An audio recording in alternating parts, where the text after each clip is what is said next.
She's a lesbian. She's out of the closet. Of course. Hello, is this the Patrick Boyd Anderson who knows Richard Christie? No!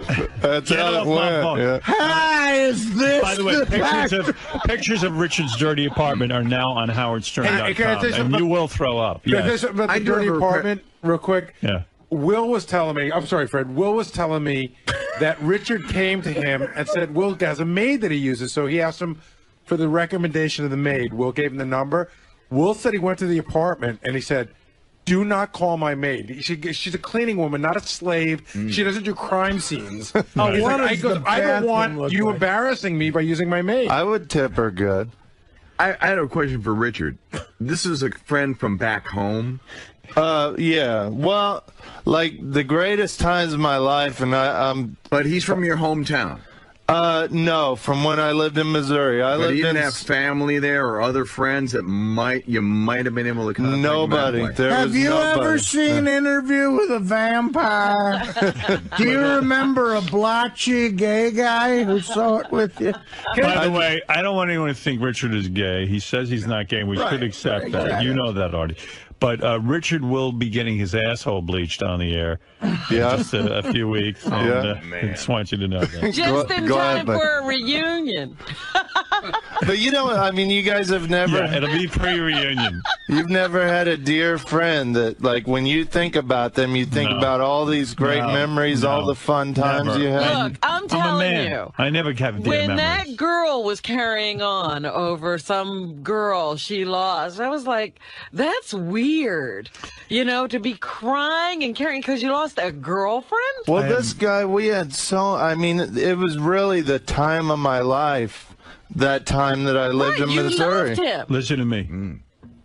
Not as a gay guy, I didn't love him, but I love him as a friend. But he's not You're crying dead. again, aren't you? He's not dead. Let him talk about his friends so we can see if these two. Tell us how you Tell us what you love about him. Well, just that we used to work together, and we just had so many great times. He was such a good friend, and what kind of times? Tell us about. Well, you know, when I explain it, it's goofy shit. Like we used to make horror movies together, and low budget movies, and we used to watch him and his wife and me would watch horror movies together. And imagine if you had found out he was dead. How would you have felt? I would have flipped out. That's why it's so sad, and why, like when I opened that email, I just flipped out. Because I thought he had passed away or something. It was hard. I sound like a fag right now. Sorry. You've never sounded fag here. And what? Do you ever think about all the good times you've missed out on with this guy? Yeah, kind of. But he explained, we've talked a lot since he contacted me, and he's had a great life. He's married now with kids, and he missed out on the birth of his kids. Yeah. You could have been like an uncle. Or, yeah. I could have been giving birth to your kid. Look at that, tears coming down. Oh, he's crying. Yeah. I love it. But it's never too late. I mean, I'm just glad. I gotta thank Al Gore for inventing the internet, because otherwise he would have never been able to find me. All right, Richard, congratulations. Get that apartment. You should. What about thanking Ben Franklin for inventing electricity? Absolutely. And I gotta thank you for all inventions. And I gotta thank you, Howard, because the way he found me was he found out that I worked on this show. All right, Richard, congratulations. I got to move along. And there's your toilet. There's Richard's toilet, Artie. Oh, Lord. Oh, Richard, come on, dude. How can that girlfriend of yours goes to this apartment? Well, I gotta thank her. She's the greatest girl in the whole world. She cleaned up the toilet yesterday, cleaned the whole apartment. I came home from the gigs this weekend, and the apartment was spotless. She's awesome. I mean, like, let's say this: you're the sloppiest gay guy I've ever met. I mean, usually they don't like. Well, that's a overreaction. All those pictures are on HowardStern.com. HowardStern.com. miss him. This friend, you loved him so much, and this will be my last question to you about it because I am running late. It's 10:35 already, and I have to go. But this friend, if he was dying and you could save him by blowing him, would you do it? Wow, that's a tough question. If you, the only thing to save his life, the only thing to save his life would be to blow him. The only obvious answer is no. You wouldn't blow your friend that you love so much that You'd you're let him die. I'd cry to keep him alive. I'd cry as he passed away, and I would hope he would understand. All right, so maybe the only way he can live is if he blows you. Would you let him blow you? I might let him kiss around the head or something. I mean, you've let. I wouldn't be able to get hard. I mean, he'd just have to suck on my flaccid penis. But if it was life or death, maybe I'd let him do that. I'm not. All right, Richard, go ahead. I'm not gay. Go invent some great comedy, and God bless you, and thank you very much. Love everybody here. Love you too. Thank you. All right. Wow. Will you cry like that for us? No. He hasn't had any good times with us. Imagine this poor guy. He's like, I got rid of him.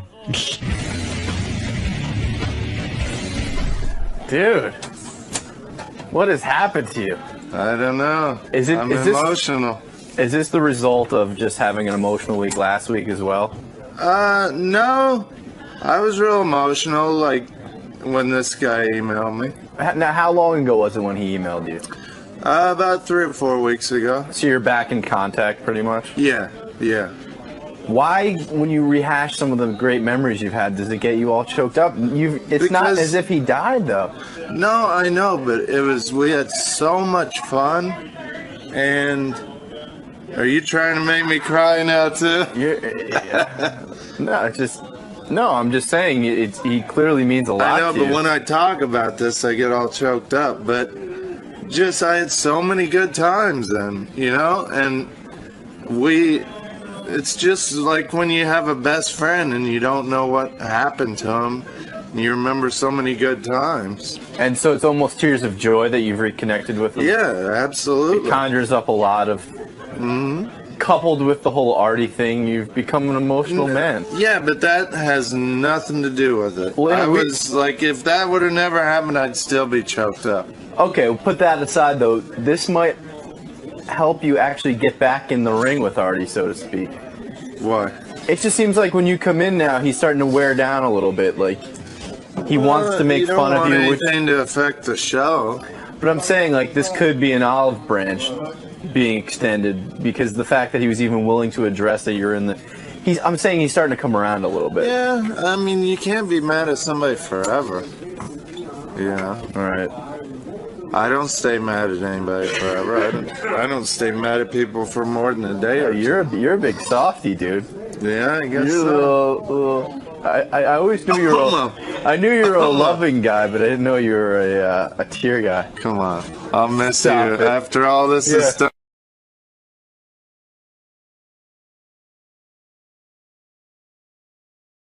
Artie's saying he refuses to work with Richard. He's calling Human Resources. He says, well, I don't want to work with a guy. I didn't know this. Richard, for real, hasn't showered since Sunday, and he's been running every day. It's the dead of the summer. Look, I like Richard, but I'm not bullshitting. I really, that's actionable. Yeah, it's disgusting. It's gross. We should have to work with someone like that. That's and as really you say, gross. We're in the center of civilization. We're in New York City, where there's plenty of showering. There's water everywhere. Water. Homeless people shower in the summer. And what's with his girlfriend? That she seems normal to me. I mean, I've met her a few times. She seems normal. She's all right. But I know she's with Richard, so I have to think something's wrong. There's got to be something wrong. Dude, what? You're smiling, but it's not funny. I even think that funny walk of his is because he's dirty. I'm smiling because what Sal just said. What did he say? He said I should come in and say, Artie, your stand-up stinks. But I said, Sal, that's more like something you would say. Right. But I mean, nobody. It's not funny. No. Nobody would have. Sal, that joke stinks. Nobody would have known if I wouldn't have said what something are you trying to to Will. prove? Like, why are you not showering? I haven't, to tell you the truth, I haven't been coming in the commercial breaks because I'm kind of got a little bit of a cold. So I'm not feeling real good, and I just... Because there's germs crawling up and down your filthy body. Well, I don't think not showering can give you a cold. You might feel better if you took a nice hot shower. Yeah, I've been wanting to go right to bed when I get home. I just haven't. And then you go running, too? I went running on Monday, but I haven't. How many miles? Like 5 miles. Wow. In Central Park. And you didn't shower since then? No. Rich, you sound almost retarded. Are you doing a bit or something? Nobody. I mentioned it to Will. And why do you wear pumpkin-scented body cream? To cover up the stink? I just like the smell of it. But why do you then come in and take off your clothes and all? I mean, it's offensive, man. And you're a 3. But has anybody complained until I said that nobody knew. I don't go near your guy's room because it does smell back there. It does stink in the room. But when we try to put an air freshener in there, you complain. Because I don't like the smell of air freshener. It's a fucking shower. You want me? Yeah, I mean, the showering would relieve all of this stress. But Sal hasn't complained that I stink. He's a gross pig, too. Richard, were you just bragging outside about that you haven't showered since Sunday and how bad your balls stink? Well, I was bragging because I wanted that gay guy to smell my balls. I thought it'd be funny if he smelled my stinky balls. That's funny to me. See, Howard's laughing. He's laughing at you. No, I'm not laughing. Oh, boy. All right, listen, Lisa Lampanelli is here. Yeah, we have to go on with the show. By the way, Joey and Jason's kiss is on howardstern.com. I think it will shut everyone up once and for all. Joey is gay. There's just no question. And I'm pissed that guy gave me a 3. Like, I'm legitimately angry. You're not that hot, evidently. Yeah, but I mean... The gay guys don't like you, so what? So, why would you be upset about a gay man thought you were a 3. So Richard, it doesn't matter who it is. When you get a 3, that's like a bummer. Richard, you're a filthy, pale, germ-ridden... Yeah, be upset about that. But that guy doesn't know I'm filthy. He just looked at me and called me a 3. You can tell you're not clean. You don't hear Artie bitching about his floor. Yeah, I mean, I'm a little upset about that, but, But I could say the same thing about you, Artie. Like, you're a mess. You eat too much. You're way overweight. Like, what the fuck does that have to do with showering, you fucking crumb bun? I would rather smell and be in somewhat retarded. healthy than be way overweight. I mean, it's easier to shower. Doesn't affect us. Yeah, we're talking about affecting other people Lisa, in the you're workplace. a lady. I mean, when you have a greasy film over you. When a guy doesn't shower for 4 days after running in Central Park for 5 miles. Yeah, that's harsh, man. You should take like 2 a day, dude. Sorry. Yeah. I know. Why not? It don't matter. Who's it going to hurt, you fucking hillbilly freak? Right. I know. He's right. Disgusting, you know? Speaking the truth. I'm not saying that what I'm doing is right. I'm just saying that, once in a while I'll miss a shower or 2, but Artie's like freaking out over it. And I am, because you know what? Because how dumb you sound. I don't stink, though. Like, nobody has said I stink. Oh, you stink. You're offensive. We told you the room you sit in reeks. It didn't reek. There's no other room around here that reeks. I smelled you but before. yours. I think a lot of that's in your head just because No, I walked in there. No, it's in my nose. No, you need to shower every day. I'm sorry. I'll shower. Don't shower. Legitimately, I haven't felt very good this week, and that's a lot of the reason. But you don't shower most of the time. He doesn't like to shower. He doesn't. He's a hillbilly. That's what Lisa said. Just get in a routine. Jump in before you go to bed. Wash the nutsack. Wash the pits. Get the fuck out. You know what happens? Like, seriously, people get pulled aside like you, where I'm from, and you get punched in the face. You get shit kicked out of you. People get fired for hygiene shit. Of course. I could, man. You're lucky that's funny. If I went to Human Resources and said there's a guy that never showers, you know what? You're fucked. Did Sal smell your balls? Would he? Yeah. Sal, you want to come in and smell my balls? That's a good You idea. haven't been gay enough today. I was going to say, we saw Joey kissing that fat guy. Now we got to do this. Why? Uh-oh. Right. Sal's so desperate to get on the air, he might actually do this.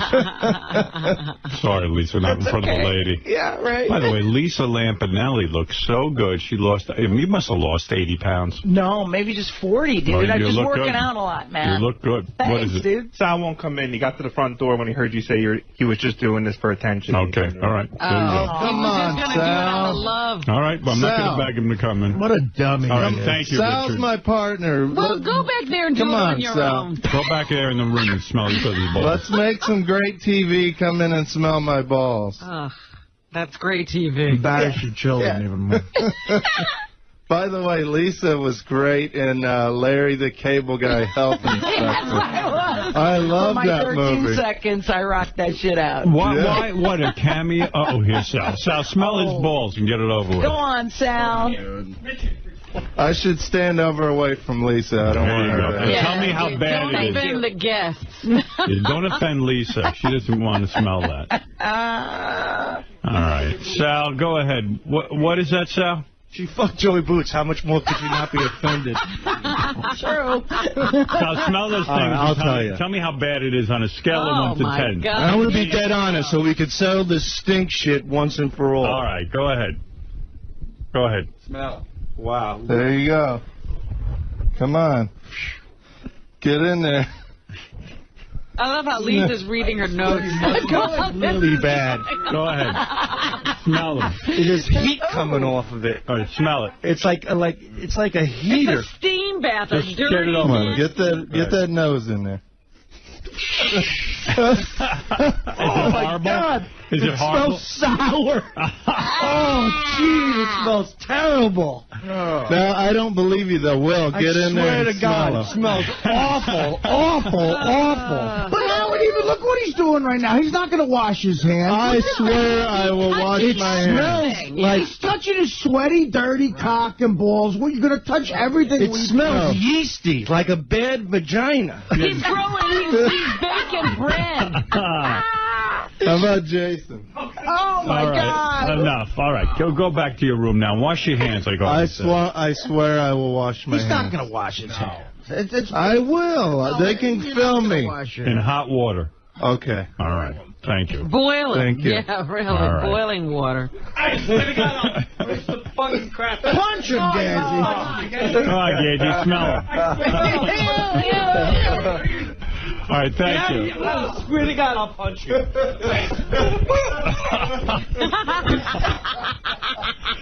Richard just took his hand and put it in Sal's face, and Sal just freaked. His ball hand. Gans, if you start beating him up, I will come over and help you punch him in the face.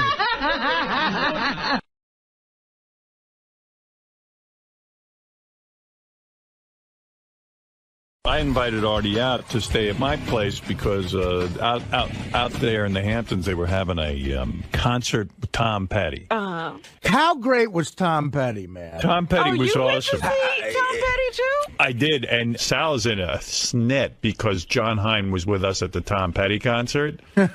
He's out of his Still, fucking... even though you had nothing to do with it, him being there. His beef was that I invited John Hine to the Tom Petty concert and not him. I explained to him I didn't even know John was going to be there. Right. Gary invited him, and he's still out in the hall bitching about it, and here's the tape to prove it. I'll be the first one to tell you that night at Lakeland. Wait, wrong tape. Here we go. Gives a shit about Tom Petty. I'm saying the gesture would have been nice, that's all. You know, you make a nice gesture. Everybody works together. You say, hey, you know, we're going over here. Come on out. But instead, you know, he ends up with the golden boy, John Hine. Because it's very, very difficult to say 4 highlights of the show every day. You know, I could see how, you know, John Hine should get the pat on the back for that. Oh, wait, and then you have those music specials. Those are real good, too. Yeah. Wow. Let's see. Let me dig into the archives and get 100 songs and shuffle them around 6 times. Dude, I think you're overly simplifying John's job, man. No, John's great. I love John.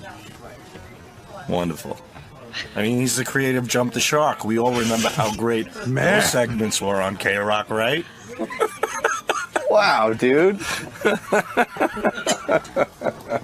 Why didn't you say this on the air? Yeah, seriously. I love John. You guys are just trying to pin me against John. By the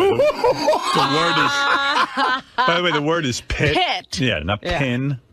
You guys are trying to pin me against John Hein. Yeah, that's Well, he uses it a couple of times. Hate you at all. I never I'm just questioned John's integrity in the workplace here. Come on. His what? Integrity in the workplace. Is that what you call it?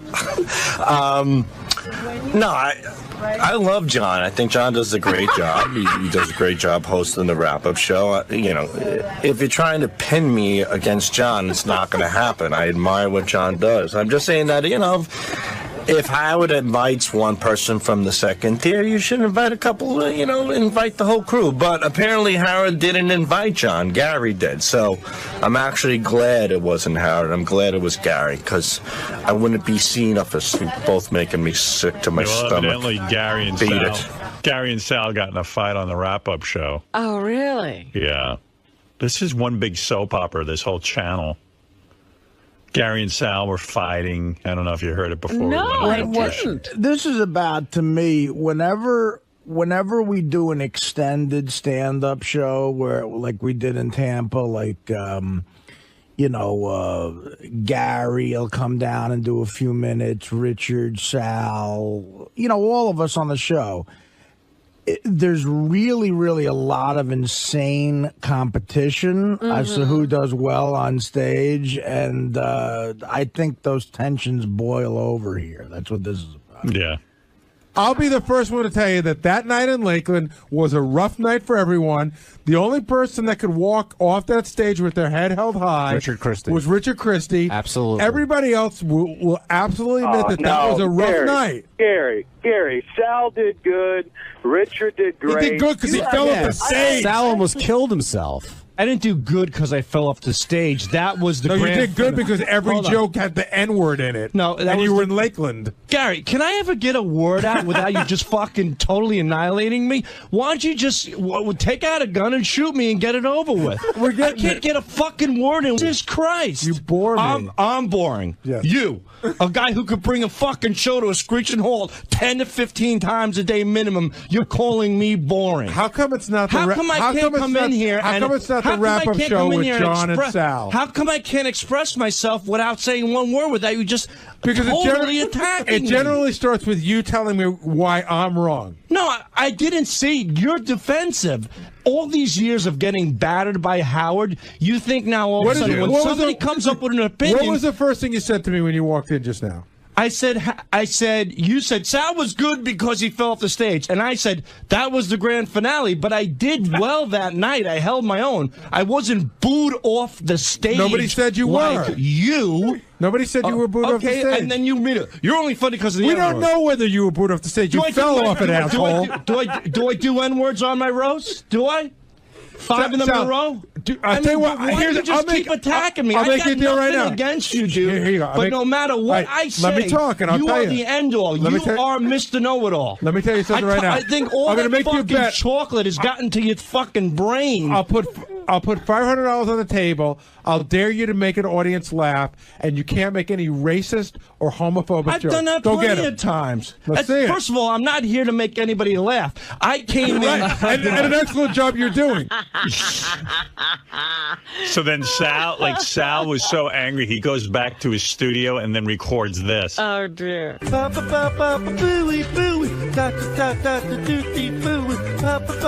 his only consolation is to record Gary Baba Booey. Yeah. You have no idea how weird it is. I'm sitting in my office, and you can hear Sal scream, because he has to do each voice like layer over another, and I could hear him screaming, singing away. Yeah. That's his therapy. It's like punching me. It's like hitting a punching bag with my face on it.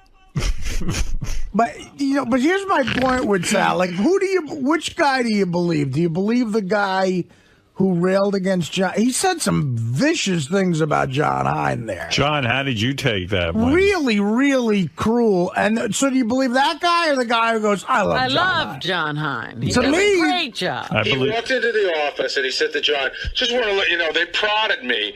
But in the piece, they'll tell you they didn't prod him at all. And again, I want to point out that John gives Sal a ride home 4 to 5 days a week and never asks for a nickel, never gets one. Wow. How did you take that? The funny part is when I'm listening to that clip and getting all pissed, he comes over. It's just a bit. And that's even more insulting. You know what I mean? Like, if he really feels that way, then say so. And, he'll have to walk home. That's all. Will you continue to give him a ride? Yeah, but maybe I'll leave him off in Queens or something like that and make him fine. But he said some real, like he's talking about your segments at K-Rock. That's really that's going back pretty far, man. I don't know. Listen to me.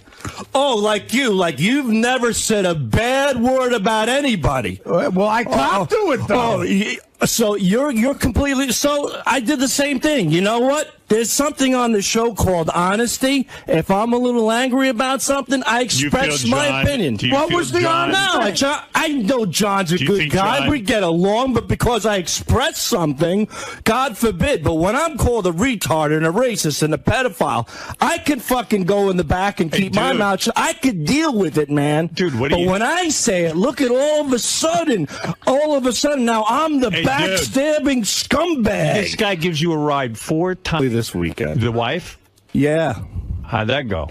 No action, like anything else. Oh, you went away on for a week? vacation? Well, I can't afford it. 2 rooms, so I got one. The kids were sleeping next to me. I tried to slip a finger in one night, and my 4-year-old got up with the school bus banging it over my head, so nothing happened. Jesus. Who called you a pedophile? What are you talking about? You know what I'm saying? I'm just exaggerating. I'm just saying that, hey, in the forum of this show, the way this show works is that we rib each other. Do I really hate John Hein? Of course not. Come on, though. You tacked everything. You said his segments bomb. Listen to the way you That's how I get under his skin, of course. Well, why are you getting under his skin? Under his skin? What did he do wrong?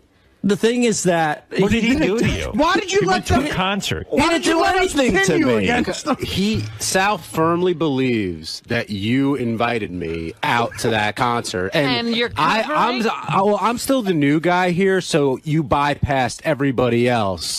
In having me come. I mean, am I right? Sal and I haven't even talked about this. Is that accurate? Howard, I said to you...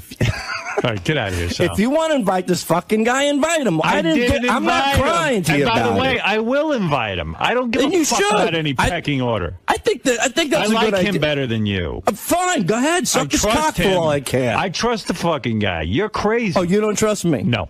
All right, that's nice. I would never trust you in my house. That's ridiculous. You're a really sick, twisted man. I'm not a guy who goes around smelling Mutt's daughter's panties. See, that's all right. You know what? I could deal with that. I'm not going to cry like a little baby and put all these little conspiracies together like all you people do. I have nothing against John Hein. I gave the guy a couple of ribs. So what? I said he comes on the air and says 4 highlights of the day. Is that so fucking difficult? Well, today, Howard, we're going to talk about why Sal was pissed off at Howard for not going to the Hamptons. We'll speak to Sal and take some calls and figure that out. Well, it is difficult. Also, today's show, what was an Artie Lange's P.S.? We'll have Artie on the show, and wow, that takes so much fucking talent. No offense, John. And he does a great job. I know. So what do you want? Guys fighting and everything else. And I love the guy for it. So I'm just saying that, you know what? I mean, the guy is not the next Howard Stern. Big deal. That's just my opinion. I think he does a great job on the show, but it's not like he's not revolutionizing anything, man. Jesus Christ. You got a lot of fucking thoughts, man. No offense, man, but I take 100,000 digs a day on the show. I just let it roll off my back. If I didn't, I would kill myself. So take 1 or 2, and pick your turn between them. I mean, who cares? We're making a big deal out of it, not John. John isn't. I like John, but no, all of a sudden now I'm, whatever. I'm falling back. You certainly let you let your real thoughts out. That's for sure. What's my real thoughts? That John basically is an overpaid. I never said that. Well, that's what you're saying. You're saying you're worth way more than him. Nope, that never he said that sucks. either. That all he does is listen and pick through best of material, and you basically belittled everything he does here. I don't belittle it. I'm saying if you trying to plant thoughts in people's minds. I'm saying to you, if you look at the whole... You're undermining what he does, and you're saying it's unimportant. When you're a general in the Army, you bring the whole troop. That's how I look at it. I didn't bring any troop. All right? You just brought one soldier. You took one soldier out of the ditches. There was no battle. And you left everybody else in the storm. That's how I look at it. The general took no one. Okay, that's what you're saying. But what do you mean? Am I lying? No, but asshole. But I'm not saying you're lying. But I'll tell you if I invited John on. And you can. I don't care. I don't care. I don't ever give any thought whether you care or not. I don't care if you're hurt by it. You don't think, what will Sal think when I do this? It never enters into my thoughts. What will Sal think? I will invite John. In fact, now because of this, you're invited to everything that I do. Thanks. I mean it. You should thank Sal, actually. Thank you. Thanks, Sal. Don't thank me. Thanks, Sal. Today we're going to talk about my next party at the Howard Stern Show. That's we'll right. take some calls, talk to Sal about how he truly feels about me, and have Gary's stupid opinions to follow. Sal, All this today Sal, would you on the wrap-up show. Would you respect John more if he took Richard's cock to his face? Yes, I would. That's revolutionary.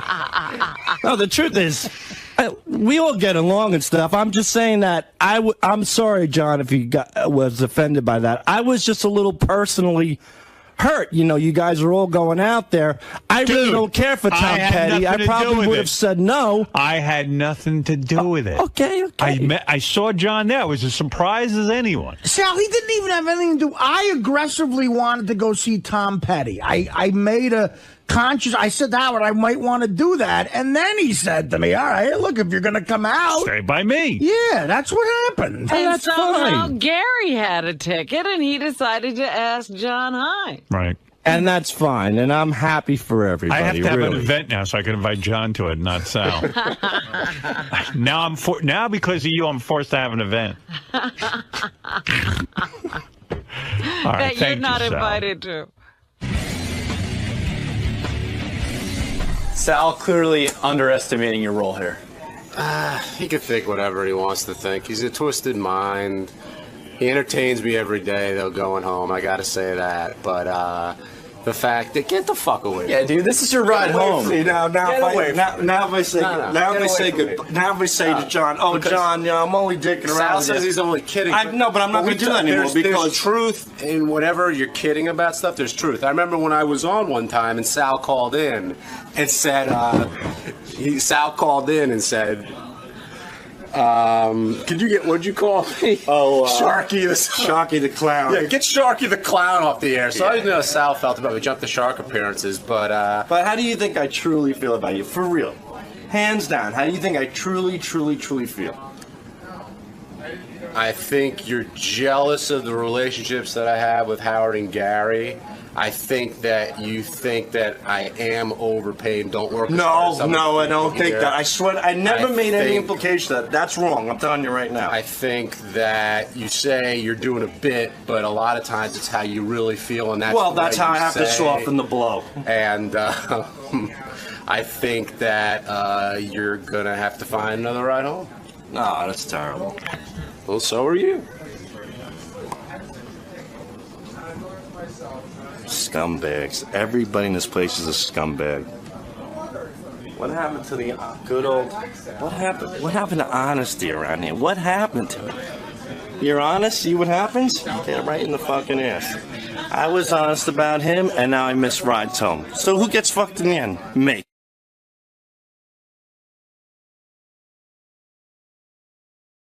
They had to record that outside because nobody wanted him up here. You mean like we took him outside the building? No, he never got in the building. We met him outside the building. That's when you know you're really a mess. When we won't let you into the studio. But that's normal for him, you know. Like, everybody meets him outside. He has an odor that he's had from the day we met him. Is that true? Yes. Wow. Well, he smells like vomit or like old vomit. He really does. So we kept him outside. Makes sense. I mean, he loves vomit. but where's he getting it from? He couldn't find anybody to vomit on him. He's left us messages. Meanwhile, we have somebody record something every day to intro who the guest is or what's going on the show. And this is just so stupid. I don't even know why I'm bringing this up because there's so many better things to talk about. But Sal comes in the other day. He goes, now Sal never goes out and produces bits. You know what I mean? He went out and brought back a recorded intro for the show. Relevant. And he goes, this is, I recorded 𝗦𝗵ci𝗄𝗿𝗱 doing the intros for the show. And like, we all were like, so you finally go out and do a bit. Nobody knows who fucking 𝗦𝗵ci𝗄𝗿𝗱 is. No offense to Larry. And, you know, and Sal doesn't even understand that because he's mentioned 𝗦𝗵ci𝗄𝗿𝗱 twice on the show, that he's married to the Long Island medium. Right. He goes, everyone knows who 𝗦𝗵ci𝗄𝗿𝗱 is. But he goes, they know. I've mentioned him many times on the show. And he thinks everyone's wrapped up in the Sal storyline with 𝗦𝗵ci𝗄𝗿𝗱. And in his world, it's a big deal. Yeah, so he walked in with this bit.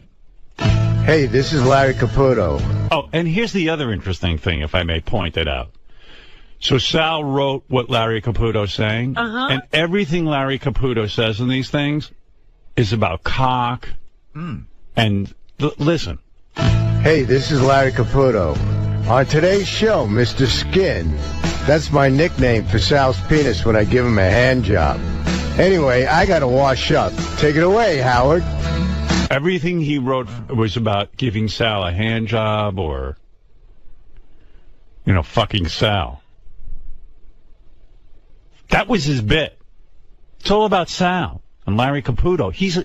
He's in love with this guy. Absolutely. Yeah. Needless to say, we didn't use the 𝗦𝗵ci𝗄𝗿𝗱 intros. Well, he got it on the air. You just played one. Yeah, yeah, I guess I did, but Sal didn't understand why this wasn't great. It was so funny. Sal believes that woman is real, and her TV show must be coming around again because she was on Dr. Oz and she was on Live with Kelly a week ago, and they really take care of her and act as if she's real. She's real. Jesus. They get a new audience. They do all kinds of stuff to set things up for her. They buy into it. Yeah, and then she comes out, and she doesn't know. These people from the other side don't remember what their names are. Oh, they forget? In this life, or who they belong to. And then, like, Kelly Ripa and Dr. Oz are like, they don't that was question amazing. It. They just say, wow. Because people start crying in the audience. She'll say, okay, I'm getting from the other side, they're telling me that someone had a person die before their time. Does that resonate with anybody? Yeah, Robin, this comes from someone who takes ayahuasca and shit all over herself. You're a valid person to discuss this. I'm just telling you what she does. She is valid. I didn't make it up. What she does, Robin. I'm telling you what I saw. Well, you're seeing things just like you did on ayahuasca. Who's laughing she behind doesn't Sal? do this?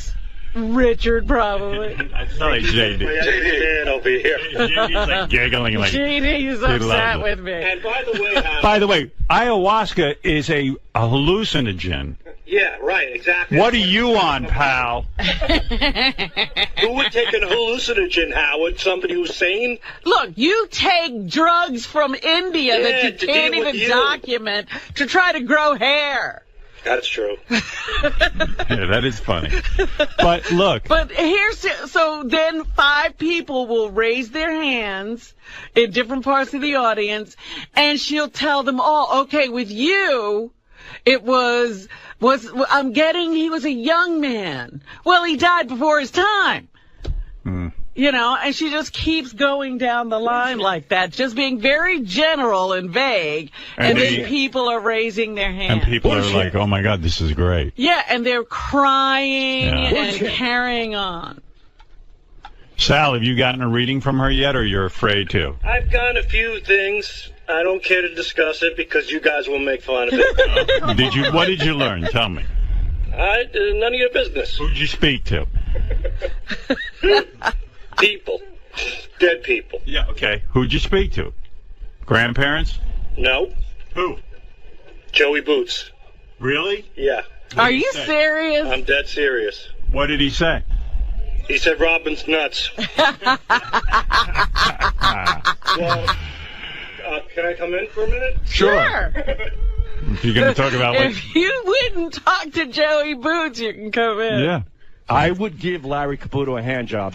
Funny, when Joey Boots was alive, I never talked to him. Now I'm interested in what he has to say now that he's dead. Sal. Yeah. What did Joey Boots say? I'm curious. I'll tell you what Joey Boots said. Okay. Something that I never knew about. Go ahead. We never knew. Okay. Apparently, he had a falling out with his brother, who he was very, very, very close to.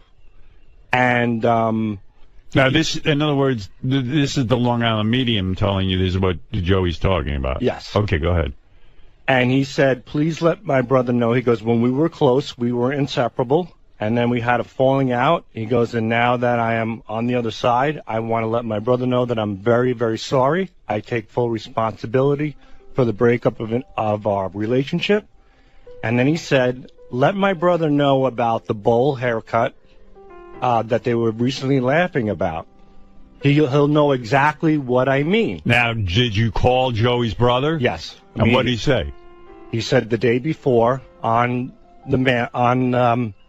the service, there was a picture of Joey with a bowl haircut that they were all standing around laughing at. Right. That his mother gave to him on his first day of school. It was a specific picture that was nowhere else. His brother told him, oh, let me finish. All right. So the brother said nobody knew about this picture at all. Okay. The bowl haircut. But that's what Joey specifically wanted to do to connect with his brother. He also brought up other things as well, and the brother felt like there was closure there. Did the Long Island medium bring this up to you, or did you ask about Joey Boots? I did not ask about Joey Boots. All right. So how do you think this all came about? Have you put that together yet? Yes. Go ahead. The show, it's out there. Right. Right. So somebody who was at the funeral, or they send out a researcher to impress you, and then it makes it on the air to us. No. Don't you get that? All right. If you want to believe, that's fine. That's fine. All right. She did know she was reading you in advance, right? You didn't just walk in and say, read me. No, I didn't ask to be read. No. You know what she said? Sal, I think you should come here. Someone's trying to contact you. No. What happened was the day I floated and I saw the Buddha hand. Yeah. I called her. Yeah. Go ahead. And she said, you floated and you saw these things because death is on your mind. Somebody close to you passed away recently. And I said, yes, and it was Joey Boots. And she said, and he came forward and he explained a lot of things. Okay. All right. All right, so how do you explain him with the brother and the relationship? I told you. I told you exactly. She had a spy at Of course, Sal, you're on the Howard Stern radio show. Yeah. Not only that, there's Facebook now. Yeah, of course. People tweet. Yeah. I mean, that shit's out there. That's true. That's very true. And you know what? Any chance you're going to levitate the fuck out of here? Yeah. With this bullshit? You levitate out. This is my show, too, remember? Right, I forgot. You said this is... Yeah, I'm Negan. Yeah, where's my bat? Fuck out. Well. All right. Well, that's that. Hey, by the way, I hear you're listening to positive affirmation audio tapes. How's that going? Well, you can't tell. What are you trying to? What are you trying to accomplish? It's working. It's working. There's this lady, 𝗦𝗵cie, who is absolutely wonderful, wonderful woman. Right. I think now that I'm getting older in my life and I look at my boys growing up, it brings me back to when I was that age. And, you know, go fuck yourself. Yeah. Take that bat and bash yourself over the head with the Howard. So you're listening to the tapes. I'm just wondering what you need to hear that turtle. you want to change your thoughts. I'm a turtle. Well, remember like the pure OCD and the intrusive thoughts, and I self-sabotage myself. I feel like I'm not worthy to be happy, and I figured out why. Because when things are going well in my life, I was raised always by my dad reminding me that I'm a jackass. So there you go. Good for you, Sal. All right, here's an update on Sal. There you go. And thank you for the older you get, the dumber you get. Thank you for writing the Larry Caputo bits. Everyone enjoys them. Well, this is going to sound crazy, but really it's pterodactyls. What is that, Sal? I mean, this is going to sound crazy, but there's pterodactyls. Forget talking to Joey Boots. How did he think? What possessed him to do those IDs? Well, she was up here promoting her new book, and I said, "Come in and do the IDs." And you guys always say that we. What, the Long Island Medium? Yes. But you got Larry Caputo instead. Right. Because I just got it, Howard. Right. Oh, okay. It wasn't the Long Island Medium doing it. That's right. Yeah, but. And you wrote, and everything you wrote for him was about giving you a hand job and having sex with you. I was just playing. It was tongue in cheek because you guys always say that we're boyfriends. That's why. Well, Sal did have a rough childhood. Yes, Sal was telling me a story the other day. This is such a great story. What? Sal was annoying his dad, so his dad had to smack Sal, and he was wearing his pinky ring. Yeah. Oh. And Sal's dad hurt his pinky beating Sal. Oh. And he blamed Sal and hit him again. Yeah. He take the ring off and hit you again? Yeah, because you hurt his finger. Yeah. He whacked me in the pizzeria on the side of the head. And all of a sudden, he looked at his pinky and goes, "You motherfucker, you hurt my pinky." And then he really beat the shit out of me. Oh, geez. So I'm the only kid who got beat up for hurting my father's finger for beating me up. I think that positive affirmation book will help you through that. Yeah. Well, they always did say, this hurts me more than it hurts you. Oh, I didn't play this one. Here's Larry Caputo introducing John Mellencamp, which is even a gayer one. Hey, this is Larry Caputo. On today's show, John Mellencamp. Hurts so good, like my penis and Sal's ass. Take it away, Howard. You wrote that for him, too, huh? Yeah, we're all pals. And further evidence that Sal has a crush on Larry Caputo. Yes. They went out with the wives for Valentine's Day. Sal sat next to Larry Caputo. Oh, my goodness. Well, it's 4 seats, and you're going to end up sitting next to somebody. No, but you sat next to him. Was it a booth? No. Yes. Well, kind of. A semi-booth. It was a booth. He sits down next to Larry on Valentine's Day. All right, go be gay with Richard. Yeah. Well, can I tell you how superstitious Sal is? All right. He likes that horse, Sal the Turtle. He's all about that horse. So if that horse wins a couple more races, it might be eligible for the Kentucky Derby. This year is the 143rd running of the Kentucky Derby. 143, Sal feels like it's meant to be. Right, well, it would be interesting, Howard, if it's 143 Derby and Sal the Turtle's in it. Yeah, but here, how about this? 143 was a fucking horror in your life. Yes. Your wife was texting another man. I know. 143. And I turned it into a positive. Oh, you did? Turned it into a positive. Oh, is that from the positive affirmation? Yes. I'm a turtle. Good for you. Take your negatives and turn them into positives. Take this lemon and make lemonade. Yeah. I'm going to smash those tapes when I get home. As they come to the top of the stretch, Tribeca still the one to catch. Cuts the corner off the turn. Sal the Turtle went a little bit wide. Tribeca grabbed the upper hand, turning for home. Remston swings to the far outside from third. Racing for the 8th pole. Tribeca trying to dig down. Sal the Turtle surging up alongside, and now Sal the Turtle's in front. Sal the Turtle opening up on Tribeca. Remsen on the outside, finishing with interest. 2 lengths to make up, 50 yards to go. Sal the Turtle sails under the wire to win it by 1. He's doing great. The horse is doing really good, Howard. Yeah, you have nothing to do with it other than they named Sal the Turtle. Yeah. And by the way, thank you for that, because it all came through the show, and it's been a great experience. Yes, Angela. Beautiful horse. Howard, you got to get this ding dong off the air. I mean, really, you're better. No, go watch it, twat. Get out of here. Ding dong. Shut up. Shut up. She's right. Get out. Shut up. You are the negative force in this world that makes. You are the reason why there's so much hate. Get out. No, you get out. It's my show. Get you out. said it's my show. Where's you my get bat? out. Come Get on. him out of here. There he is. Sal the Shut Turtle. up. Shut your mouth. Wow. It's working, those positive affirmations. It's funny how that all goes out the window. Like that Sal is like trying to better himself. The older you get, the dumber you get. Right. Okay. You dead? We know you're not dead. Sal wanted to see if you'd go along with his crime plan. See how much I love you? You know what, Tan Mom? I would die for all of you. Tan Mom, can we play Tan Mom, I would like to play the tape of you and Sal plotting your scam. May I? Okay. All right, let's listen in, Tan Mom. This is Sal asking Tan Mom to fake her own death. Okay. Hello. Hey, Patricia, it's Sal. I'm sorry. Just got home and he's a dirtbag. Well, listen, I have some great news for you. I don't know if you heard the show last week, but we had a death pool game going. Oh, no, Shirley called me. Oh, he told you? Yeah, and you chose me to die first, and I said no. Yeah, but I don't want you to really die. The death pool is $1,200, and I'm broke, so I have a plan for us. Why, what's wrong?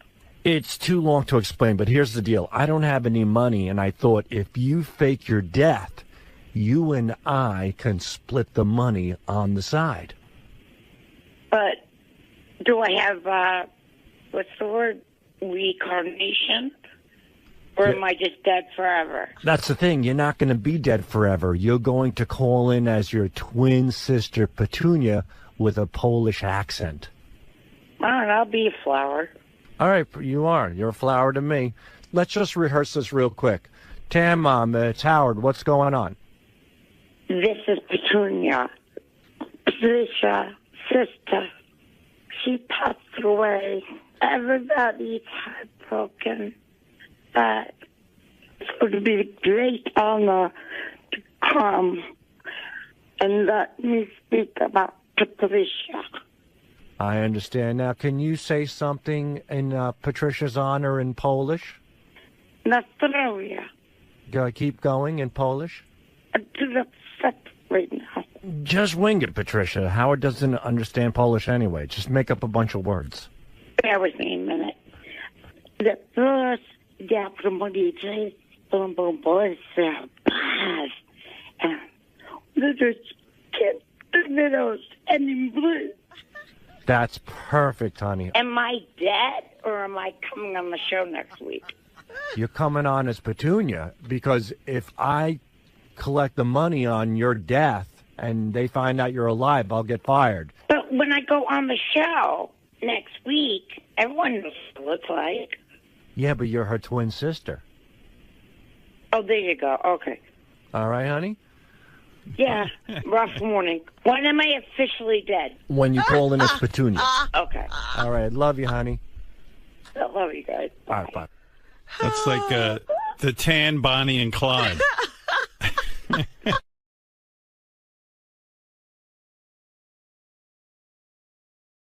It's time for Gary to put up or shut up. Let's play Pick the Pouch.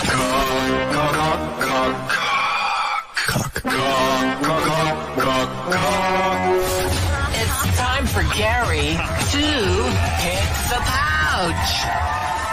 Gary, I'm laughing because you are dressed like Sherlock Holmes. I am. What is that, a magnifier? It is, just in case I need to get a good look. Oh, All boy. right. Well, Robin, at that piece of chewed gum. you can now turn around. All the guys are safely tucked behind the screen. Very good. All right, gentlemen, if you don't mind, Inspector Chompers is ready. Oh, Jesus Christ. He's got his thinking cap on and his magnifier.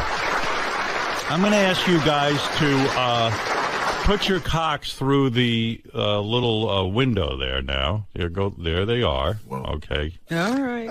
Oh, my goodness.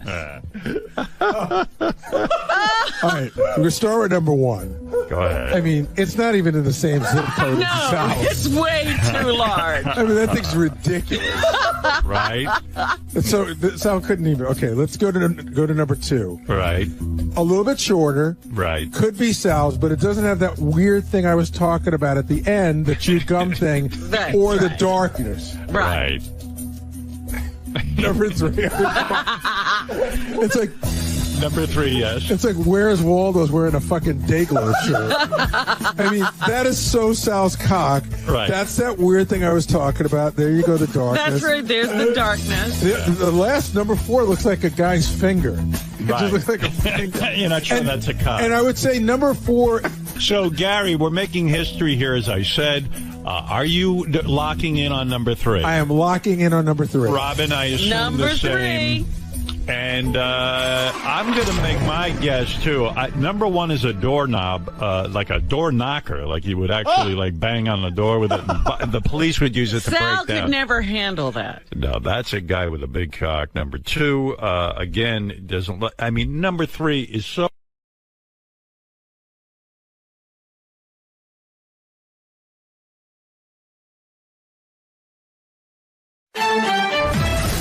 High atop the Howard Stern building in Midtown Manhattan. No more bullshit.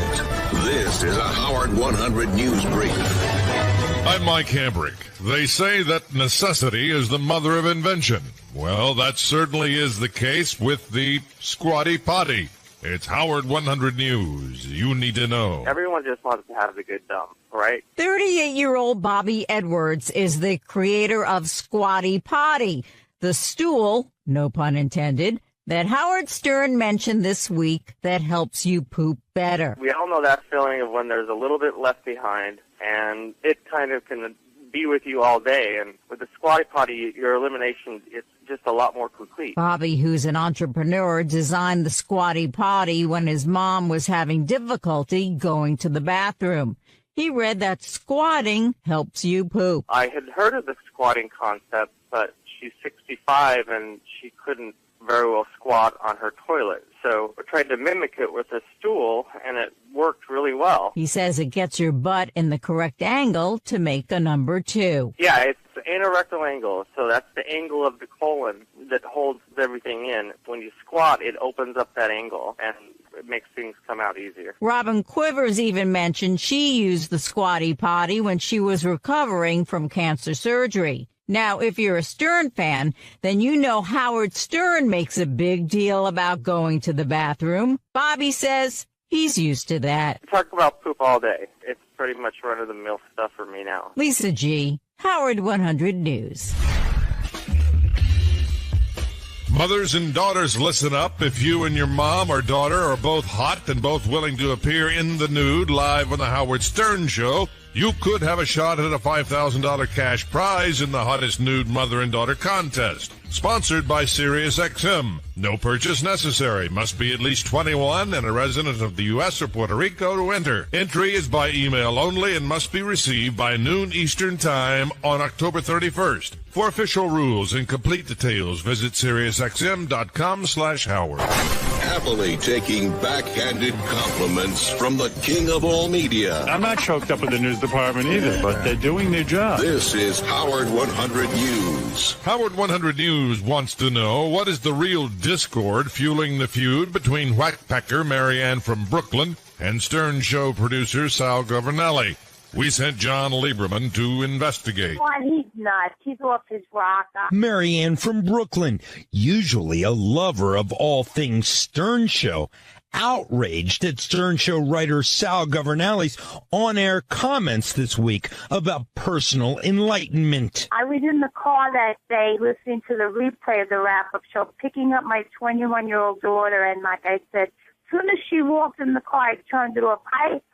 I would rather hear penis jokes and fart jokes than hear that stupidity that God is paying back people that are either handicapped or have different kinds of abnormalities. He's off his rocker. I mean, why wouldn't his wife or somebody stifle him? It's embarrassing. You mean Eric the Midget did something in a prior life and this is a punishment? How could he say that and put his head on a pillow at night? Sal quickly striking back, truly believing in his beliefs. How can you be mad at somebody who is simply looking to be more enlightened and to, to find the good in people and to help people? That's what it comes down to.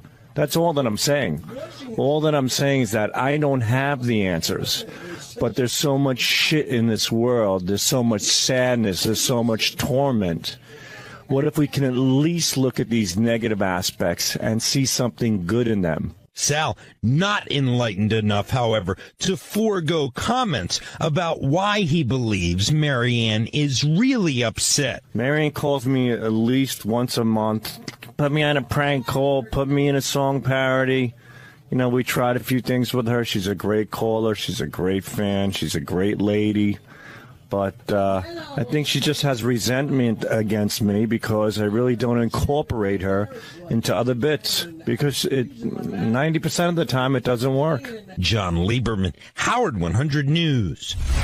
Another Howard 100 News brief at the top of the hour, or as close as we can get. Howard 100.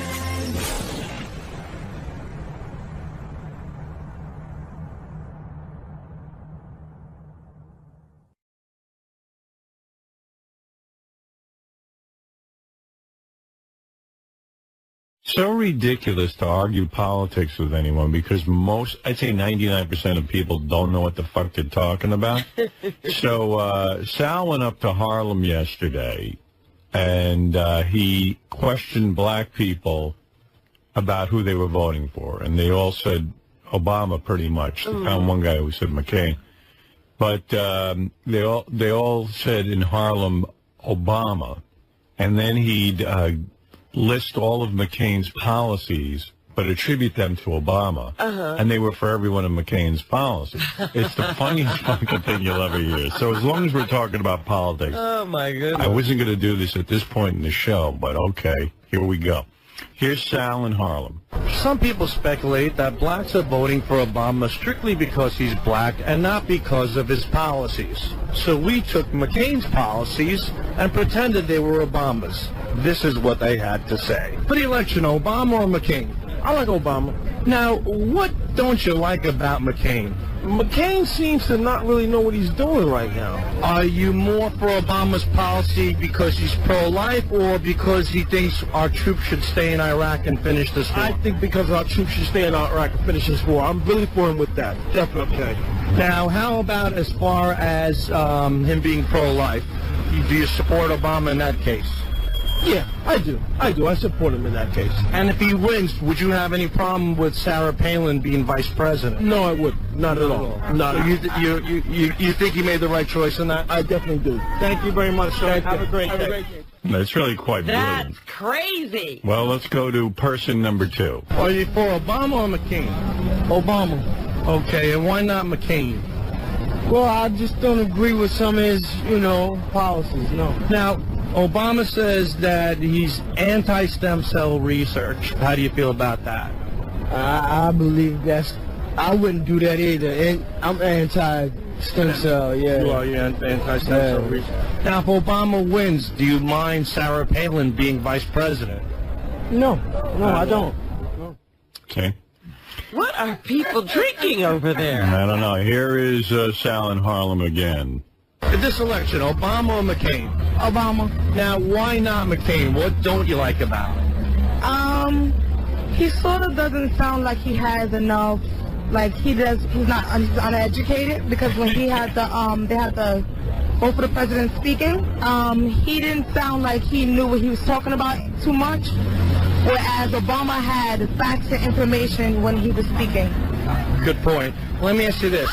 Do you support Obama more because he's pro-life or because he says our troops should stay in Iraq and finish the war? I guess both. Now, if Obama wins, do you have any problem with Sarah Palin being his vice president? No. No? Not you think at she'll do a good job? I think she'll do a good job. Are you glad he elected her to be the VP if he wins? Yep. Thank you very much. All right, well, there you go. Are you glad he elected her? I don't know who's worse, the person questioning or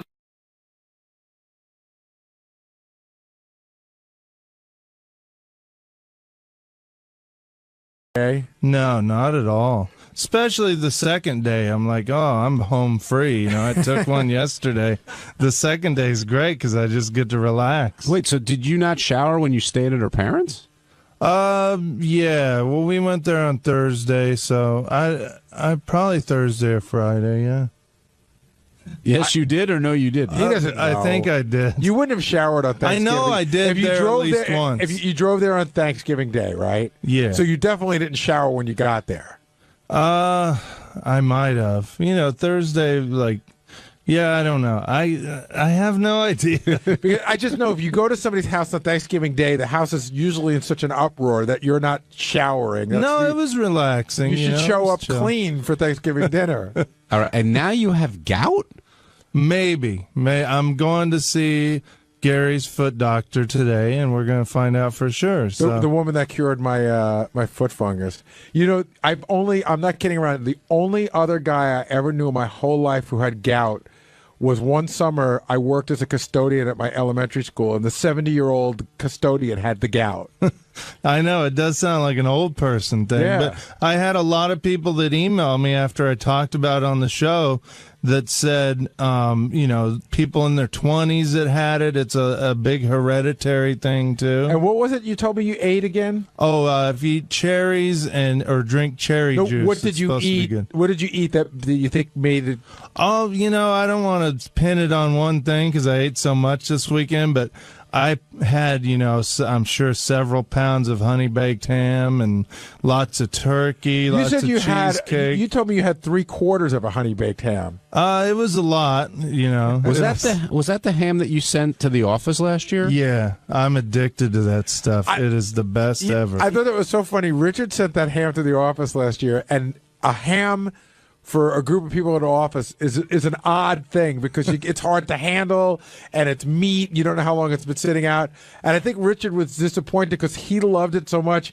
He couldn't believe that we didn't love it as much. Yeah, well, I think 𝗏𝗏 ate a bunch of it, but that was about it. So do you think the ham really could be the cause of your gout? You know, I don't want to say. I'm not a doctor. I don't know. I'm just, you know, I read on the internet that if you eat a lot of red meat that it could cause that. So I don't.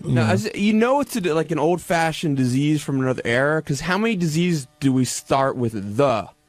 You know, the gout, the plague, and the AIDS, and your limp is pretty bad. I mean, I noticed it you walking out of the studio today. It's very painful, but you know, then again, I could have stubbed my toe getting out of the hot tub. You know, a lot of times you'll hit your foot on something and not think about it, but then you might have hurt it worse than you thought you did. But stubbing your toe wouldn't make your entire foot become inflamed. My big toe is mostly what's hurt. But you said it was the whole foot had sort of around it, yeah. But I think if you hurt your big toe pretty bad, it can swell around it. Craig in Jersey, you're on the wrap-up show. John, is this you? It's me. How you doing, Craig? Oh, good, thanks. I was just calling to talk to Richard about the gout, man, because I get it. I've had it for years, but I have it under control now. Once you go to the doctor, they're going to prescribe you something called allopurinol, and it'll take care of everything. But yeah, when you somebody have that told me shit, about that one, yeah. But Craig, when you have that shit, it hurts so bad you can't even imagine it, man. Craig. You can't even put a sheet on your toe. That's how I am. Putting my foot into my shoe is like one of the most painful things I've ever done. Hey, Craig. Yeah, exactly. Craig, what do you think it was that you were doing that made you get the gout? Well, unfortunately, I found out after I got it that my father used to get it, so it was kind of hereditary on my part, but it has a lot to do with drinking and the types of foods you eat. Because what gout is exactly is it's like a disease that crystallizes this folic acid in your blood, and those crystals lodge in the joints of your feet and your ankles, like around your big toe, and it hurts. Like I can't even describe the pain. You can't even describe the pain. It hurts like somebody's hitting you with a sledgehammer when you put a sheet on your foot. Is there a definitive test that he'll take, like a blood test, and he'll know if he has it or not? You take a urine test. Okay. They'll give you a urine test. Richard, do you have a family history of the gout? Not that I know of. It's never come up, but I'll probably call my parents today and see. Hey, Craig, how did you not know that your father had the gout? No, he actually died when I was younger. Oh, okay. So I wasn't aware of it. Yeah. No, he didn't die from the gout, unfortunately. Now, Richard, will something like this change your behavior? Would you drink less or eat differently because of, such a chronic injury? Yeah, well, I'm always trying to get healthier. Me and Sal, we go to Hale and Hardy and get salads every day now, and we're trying to eat healthy, and I'm trying to do good, but it's just the weekends that get me into trouble, you know? Yeah, maybe you should stop trying to put out the mimosa guy out of business at the free brunch. Wait, when they stop making mimosas taste so good, that's when I'll stop drinking them. How much did you drink on Thanksgiving? Well, we watched the parade. We went to a bar right over here on 7th Avenue and had a great, awesome time. Wait, the parade starts at like 9 in the morning. So when were you drinking? 9 in the morning. Okay. Mimosas, right? Yeah, but then, we chilled out. We went to my girlfriend's parents' house and didn't really drink there. And believe it or not, I didn't drink much this weekend. I, had a few beers and stuff, but we just kind of chilled around the house and took it easy. But there are times when I do drink a lot. Well, we're going to talk more about your gout, but you also got a music critique today from Howard. Apparently your drum levels are set too high in the mix, and I don't know if he thought you were the one who mixed it. But when you got that critique, did you agree? How did you feel? Well, the drums are loud, but that, heavy music, the drums usually are pretty loud. So that's what he heard first. It starts out with a drumming thing. So that was probably what stuck in his mind. But I think the mix sounds awesome. I'm real happy with it. So, Gary, you think too much drums there? I thought it sounded exactly like what that kind of music sounds like. It didn't, jump out at me. That's just, it's a heavy, exactly what Richard said. It's a heavy drum thing. It started out, Richard's a drummer. You're buying it for Richard. And Richard is an incredible drummer. You're so fast. Thank you. Well, when I don't have the gout, I can play some pretty fast double bass. Yeah. It's sort of ironic that your record's coming out and you can't even drum right now. Hey, it's 𝗟𝗿𝗍𝗄𝗍, and on Tuesday's wrap-up show, we discussed that Howard is throwing us a real generous Christmas dinner. So I decided, hey, why not return the favor and buy him the gift? Everybody was kind of like dumbfounded by it because they didn't think of that, especially Gary. He was like, oh, what? I never thought of that. I can't believe it. You mean if somebody throws me a party, I should return the favor? I gotta think about that some more, so check it out.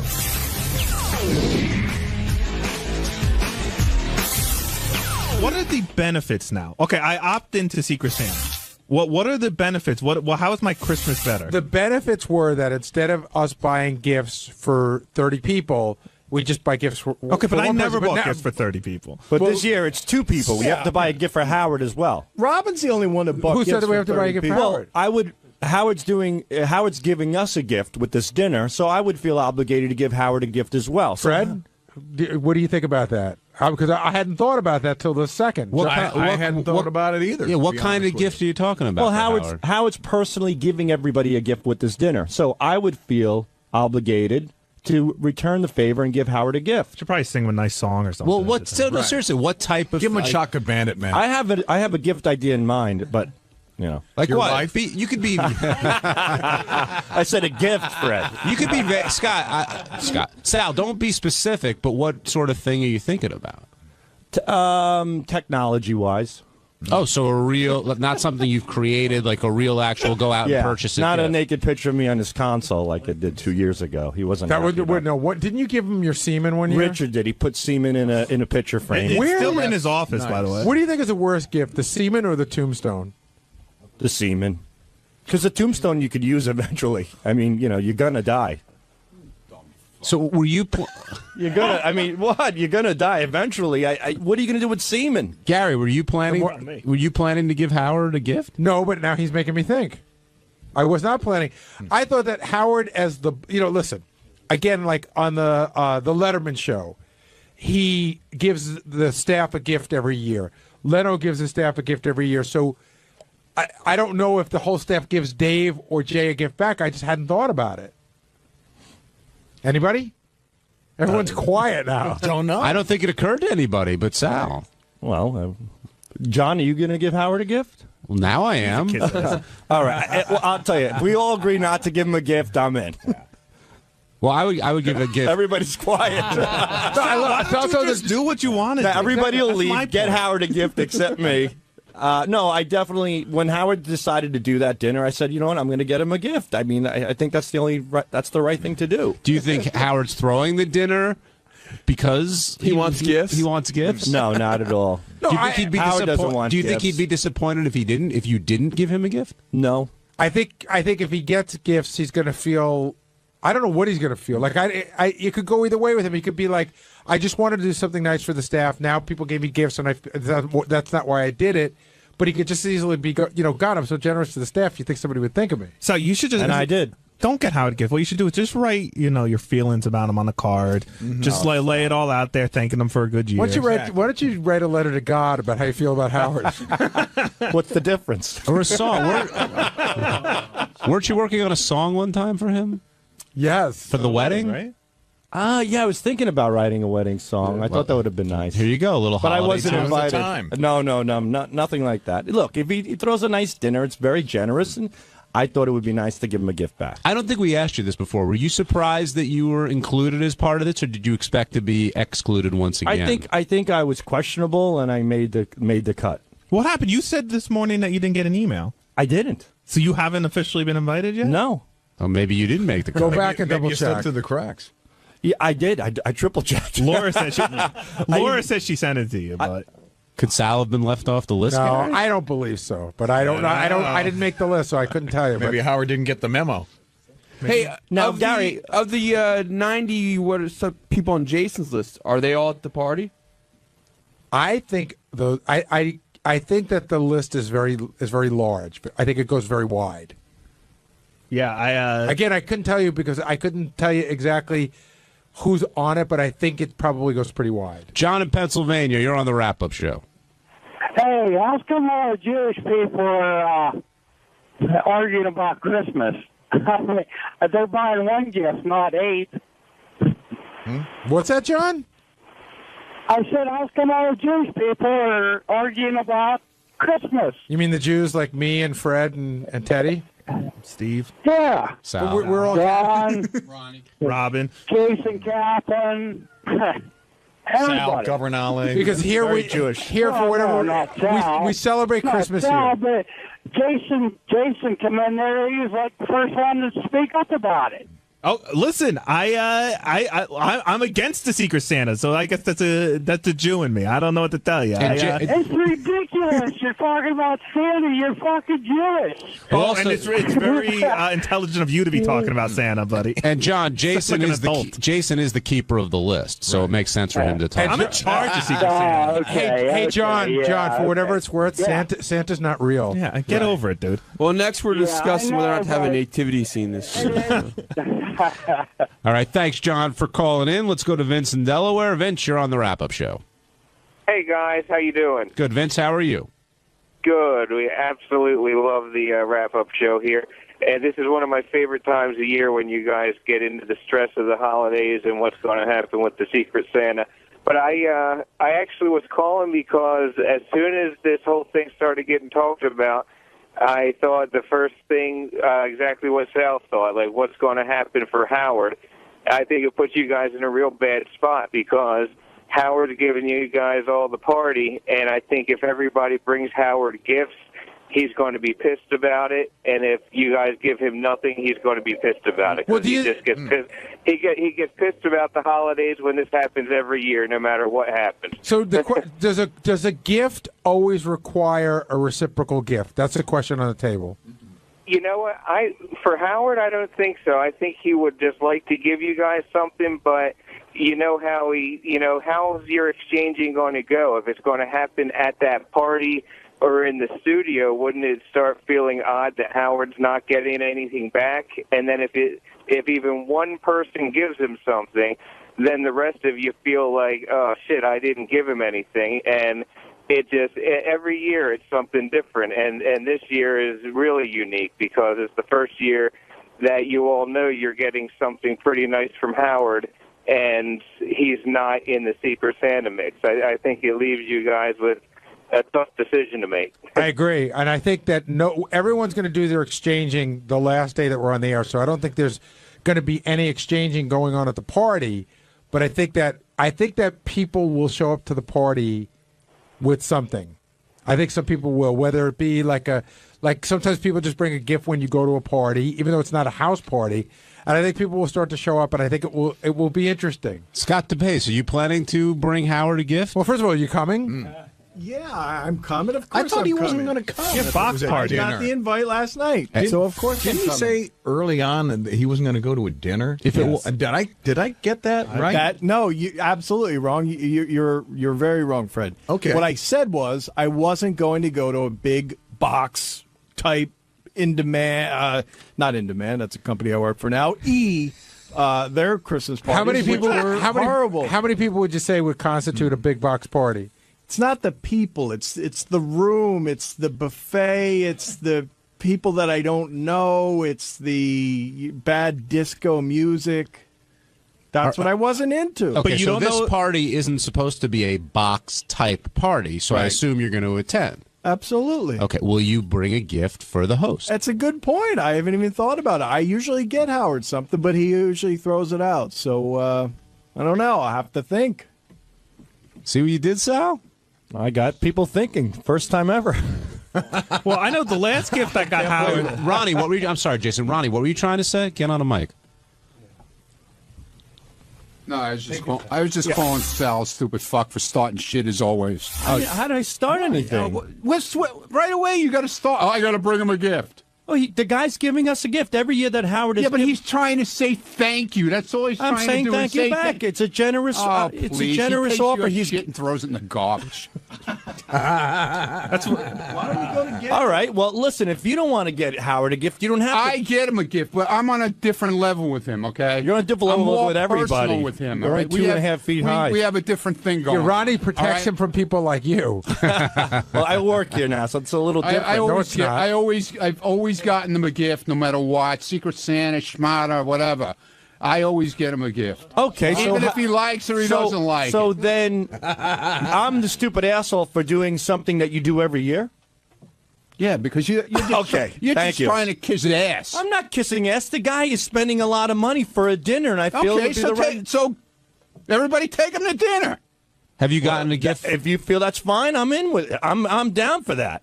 I just thought that the guy, he's spending a lot of he doesn't like gift certificates, so you can't give him one to go to dinner.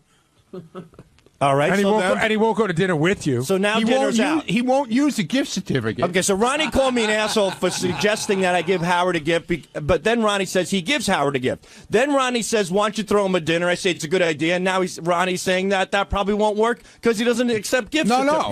No, he didn't. I said throw him a dinner. That's All right, right. throw him a dinner. Fine. No, Go Sal, ahead. Come on, organize it. Sal, I'm not organizing shit. Why not? I was just thinking that it would be the right He thing to doesn't do. want your stupid gift. He's going to throw it in the can. Sal, Ronnie's giving a gift because it's more of a personal thing, I guess. Right. Yours would be more of a work-related thing. Is that Oh what you my mean, God. Ronnie? Holy shit, can you guys twist something around? No, you're just an ass the kisser. guy, I'm not an ass kisser. The guy's throwing a party.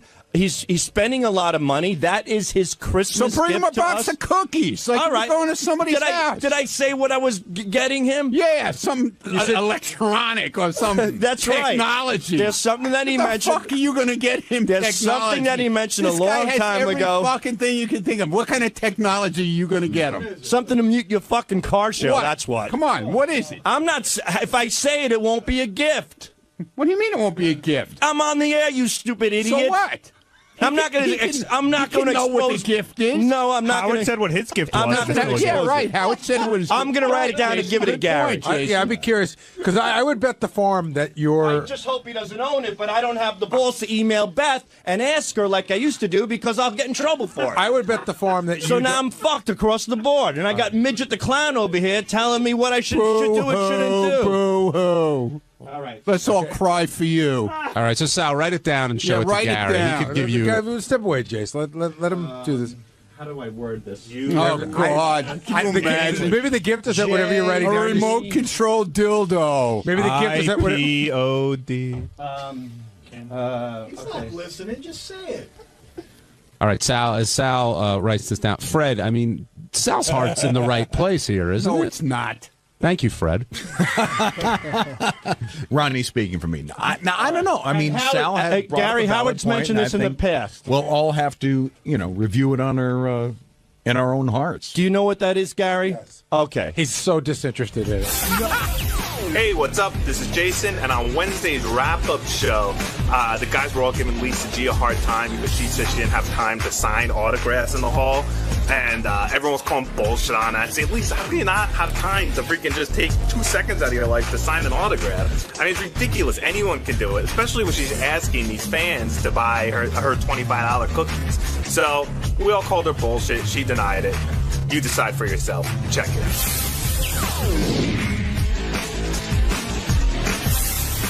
I know Lisa's very busy. We have her. Thank you, Lisa, for making the time.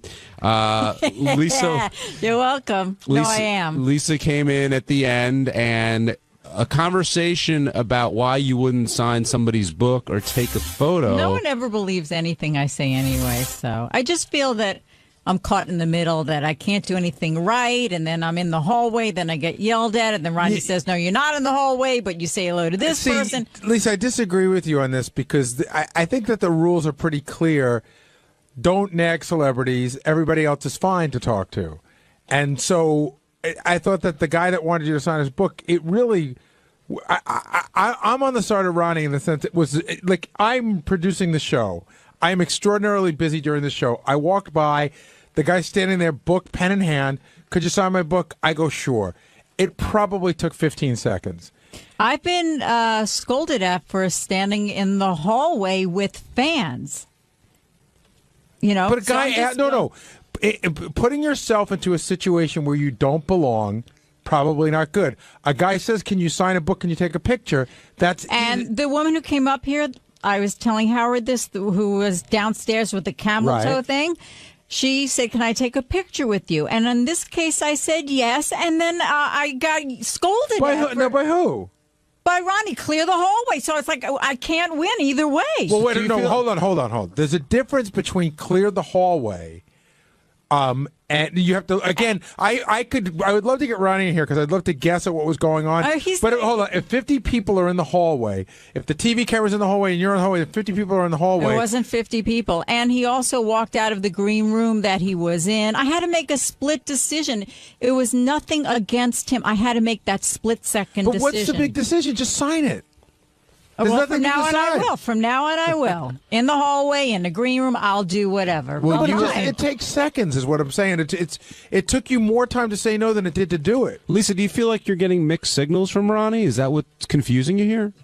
There are mixed signals in the hallway. Yes, there are. Mm-hmm. And so you have to make judgment decisions based on what's happening at that time period. And also, I know Ronnie gets upset when fans leave the green room that they've been assigned to, and I was in the other green room across the hall. And so then you would have walked across. I was in the hallway. He said, could you sign my book? So I stepped into the green room and I signed it. Lisa, I didn't lure him into the hallway. No, I was in the green room opposite. Right, so walk across.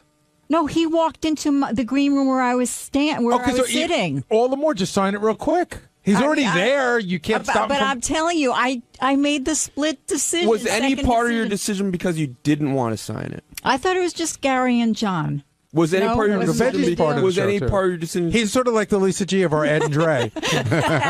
Roll call.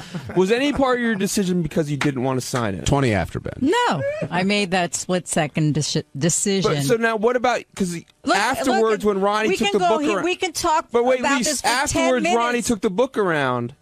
I didn't get a chance to come back here. I was jammed all So did morning. Ronnie ask you afterwards if you'd sign it?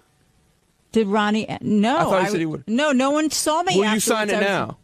If he wants to come back, I'll sign it now. But I'm not going to be here long today. Now, what about the guy saying that you wouldn't take a picture? I mean, I don't remember who that was, honestly. he was one of the superfan contestants. There were that 3 day. superfan contestants. A woman who won, another guy who was Gina?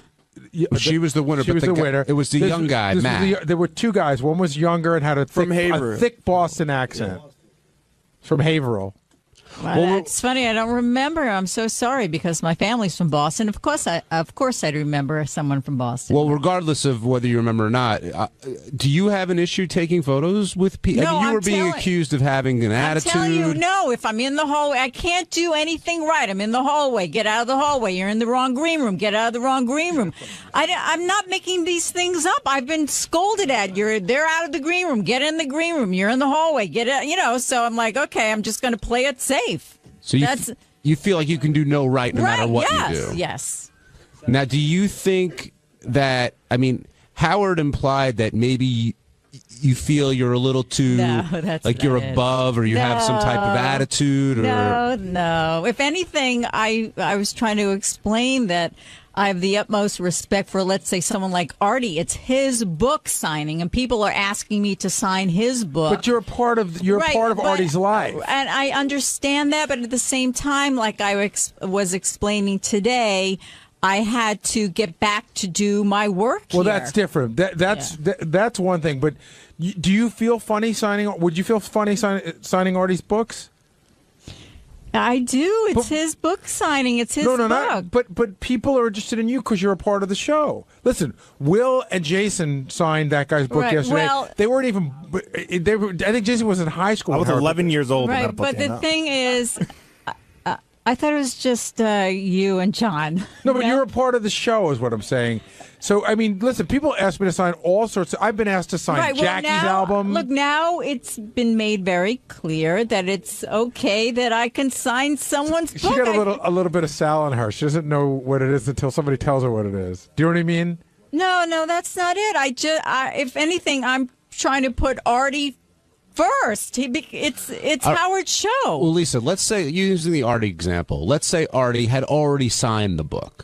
And then somebody came over to you and say, hey, Lisa, would you mind signing this? Would you have an issue then? Like, I can understand if the book is completely unsigned and they only... happened to me, and that's like, oh, my God, that's a little weird. What? It's not my What's book. weird? If someone brings me, let's say, Artie's book, could you sign this book? Or Here's how I look at it. Artie's book at least has a connection to the show. A blank piece of paper has nothing to do with anything. If somebody handed you a blank piece of paper, would we're you sign talking it? about a book. If somebody handed you a blank piece of paper and said, Lisa, I want your autograph, would you sign it? Yeah. Okay. Artie's book has a connect. You have a connection to Artie. That's a connection to the show. A blank piece of paper is just a blank piece of paper. I understand why somebody would ask you to do that. Jason, what did you want to say? That's what, unbeknownst to you, Lisa, and the rest of the audience, I got Gary to autograph my book for me while the show was on, just to demonstrate how easy it is to sign a book. I have to call her out on something. I was listening to this in the car just now.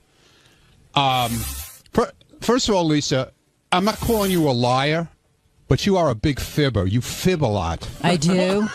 You fib. Isn't that the same?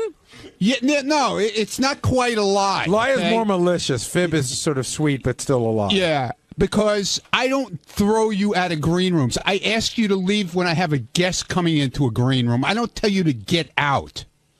I'm not I say saying I you're need telling the me. green- I said I you weren't need the listening. green I said room. you tell. I was listening. You tell that to the fans who leave And the then here's green room. another thing. Who try and talk The to me guy because with I've the been sitting in. book. The guy with the book. Okay? You weren't there when he asked me to sign it. I was there. You I was were standing not. right in the hall, in the aisleway, right in the hall. Right, and what did I say And to I heard him? you say to him, "I can't do it now." I said I'd sign and then it the guy after your goes to me like segment. he shakes his head and he throws up his hands like, "Why can't you I sign don't it?" want to go over this I don't know. all over but again. Here's what really gets me: why you're a fibber. Okay. Here it is. You stood in there and you talked to the guy about some group called Mensa or something. He's in Mensa. And you couldn't have fucking signed his book He didn't while you were ask me to standing sign there. it then. He had already asked you to sign. No, he did not. Yes, he did. That was No. after the fact already. No, yes, he did See, not. this is how you fib. Well, that's not. I don't You're remember that either part. out of your fucking senile, either one. Maybe. Guys, I have got to go. Okay. All right. Thanks, I've got a couple of questions for you. Where you going? A signing. Yell him out, Ronnie. Yell out a question. Yeah. Well, what's the best thing you did? A hand job or a blow job? On Thursday's wrap-up show, all the talk was about John Stamos, who said he's struggling to find his Beth, and we'd all love to have his struggles because he's such a good-looking guy. And then he also revealed that Ashley Olsen was into Howard as well. So whenever Stamos comes on, there's lots to talk about.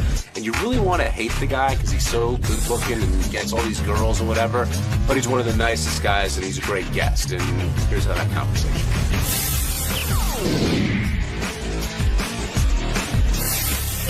I wonder if Stamos expected to be introduced like that when he walked into the studio. I think I might have pulled it. He was in the bathroom. That's always the funniest thing, too. He was in the bathroom. We have a speaker that's in the bathroom. And so he was just coming out of the bathroom. What did Howard say? What did he call him? A cocksucker? Yes. A cocksucker, maybe a dirtbag a couple of times, and here's John. But John spoke about him, like his desire to find his Beth, looking for the right woman, and Howard sort of poo-pooed that and felt like John was making excuses. Well, I think what Howard was saying is that there have been plenty of Beths. John just wasn't in the mood to be attached. And I wonder if he's in the mood to be attached now. I mean, I think that I don't think he's being disingenuous so much as you get to be an age where it almost gets creepy if you start dating girls that are way, way younger than you. And so I think in his mind he would like to be attached, but I think if push came to shove, I think he still likes being single. Well, I mean, he still looks pretty young, yeah, too. and he's a young guy. How old is John? Is he like 42, 46? Good for him, man. We're 2 years apart. Hard to tell. And Robin says that off the air, Stamos said he would bang her, and she said no because of his track record, and the numbers are just too high. I don't think anybody believed her. Did you? No, and then somebody brought up the Jim Florentine thing, right? Which is? Jim had some numbers. That's true, and didn't dissuade. And somebody, and listen, I love this because I think Jim's the greatest guy in the world, but I think Jim came on the show one time, and I think the story that got him on our show was that he was banging a girl at a Russian girl at a comedy club over the toilet, and her foot went in the toilet and hit his head on the wall. You know what I mean? So those are some of Jim's numbers. Right. So if Florentine didn't dissuade her, then why would Stamos? Plus, Stamos is, I would imagine, is somewhat of a conquest for any woman. I wonder if it's not. I wonder if that's intimidating. The numbers? No, the person. You know, in other words, we'd all love to bang Carmen Electra, but given the opportunity, it's. I would still, do my very best, but it's intimidating. If Carmen Electra wants to bang you, something tells me you'd step up to the plate. I would, but I'm saying I would totally step up to the plate. But wouldn't you be intimidated? More in awe than intimidated, I think. I know what you mean. Like, oh, my God, look at this. I would, believe me, it wouldn't slow me down a nanosecond, but I would still be intimidated. Yeah, I don't know. I thought Robin might have been making an excuse because of an uncomfortable moment with John there. And we've talked about this before when Stamos comes on.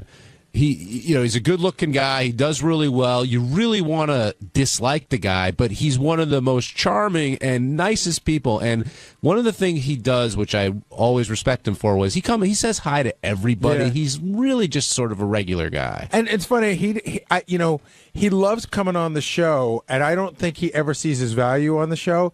And afterwards, like as soon as he got up, he goes, "That was boring, right?" And I go, "No, not at all. You talked about a lot of cool stuff." But he's very self-deprecating, very down to earth. And he also revealed that Ashley, of Mary-Kate and Ashley, is really into the show. Yeah. And really into Howard, apparently. And Howard said, yeah, he's into Ashley, but not really into Mary-Kate. Is that possible? Can you be into one Olsen twin, but not the other? I haven't a clue which one is which. I have to tell you, I mean, I watched them when they were little kids. I've never, studied them the way some of the guys on the show have. I don't know which one is which. In fact, today was the first time I knew that Ashley was the one from Weeds. I knew one of them was in Weeds. No, Mary-Kate was in Weeds. Oh, really? Yeah. See, then I don't. Do you see what I know about? Well, Mary-Kate has become the more sort of earthy, and Ashley isn't that way. I would say I sat across from them. I had a meeting in an office in New York 3 years ago, and they had a meeting in the same office, and we sat right across from each other, and I didn't know which one was which. How old are they now? I guess they got to be 24. In their 20s? I'll look them up. But does it still feel like taboo when you talk about them like that? Only if you're their TV father. And John, he's very protective of them, even to this day. Ralph has brought this up a bunch of times, and you really can see this from when you see them do everything in the press. But they really are a TV family. They really are one of those shows where everybody appears to have liked each other. And, yeah, John does seem a little protective. Okay, they were born in 86, so they're June of 86, so 23. I don't like how Kimmy always gets left out these days, Ryan in Akron, you're on the wrap-up Which show. one's Kimmy? Gibbler, the next-door neighbor. The annoying friend of, whatchamacallit. DJ. Thank you. The skinny one with the funny face? Yeah. Yes. There's a whole thing. They had a big party on the set when it was time for her to go to her prom, and they sent her off like that was her family. I'm telling you, they love all of them. Well, I don't know if Gibbler's part of that, but we'll see. Ryan, what's going on? Yeah, I was calling about Robin not banging Stamos, and I only think that wouldn't happen because John would tell. John's dedication seems more to the show than it would be to a relationship. So I think he would give up all the goods to Howard. So that's you bring up an interesting issue, Ryan. If Robin banks Stamos, would Robin tell Howard? Would Stamos tell Howard, or would no one tell Howard? Robin doesn't tell Howard anything. No one would tell at first, and then one of them would crack. And I don't know how it would go down. I would have to think Stamos would say something first. It all depends on your performance. If Robin thought it went really well, she might spill the beans first. That's a good point. Could be.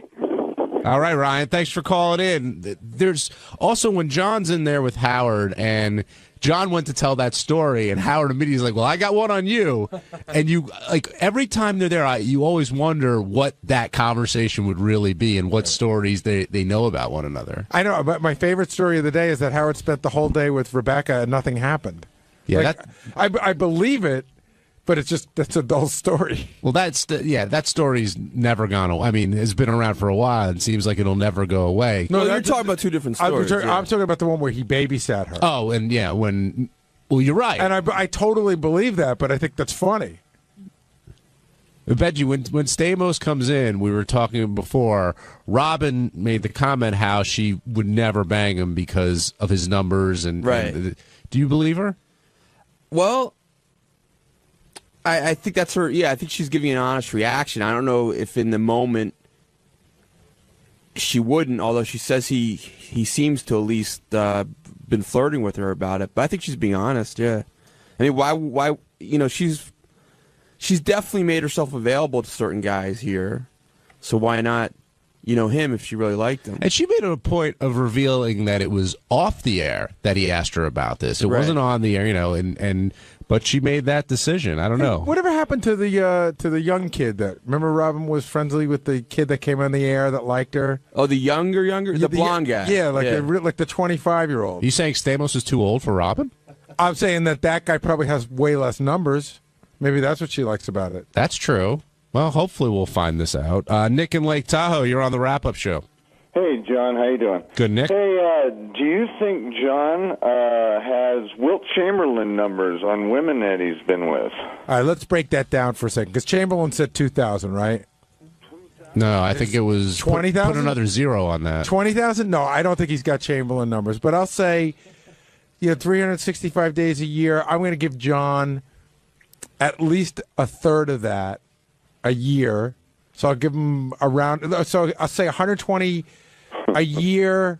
He could have Chamberlain numbers. He could. If you give him 120 chicks a year, he's 46. He's 46, and he really probably started getting laid when he was like 16. By the time he was 18, he was on network television. Okay. So he could have Chamberlain numbers. Okay, I got one more question for you. Although you do have to put into account he was married, and in a couple of he said he had a couple long-term relationships. So he would either have not to been monogamous or have would have had to really do a lot to make up for it. So I'm now taking it back. Not Chamberlain numbers.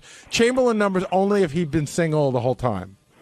Okay, I asked him today how many women was he with one time in one day, and he got kind of squirrely on that question, and he couldn't really answer it. Could you guys see him or his expression on his face?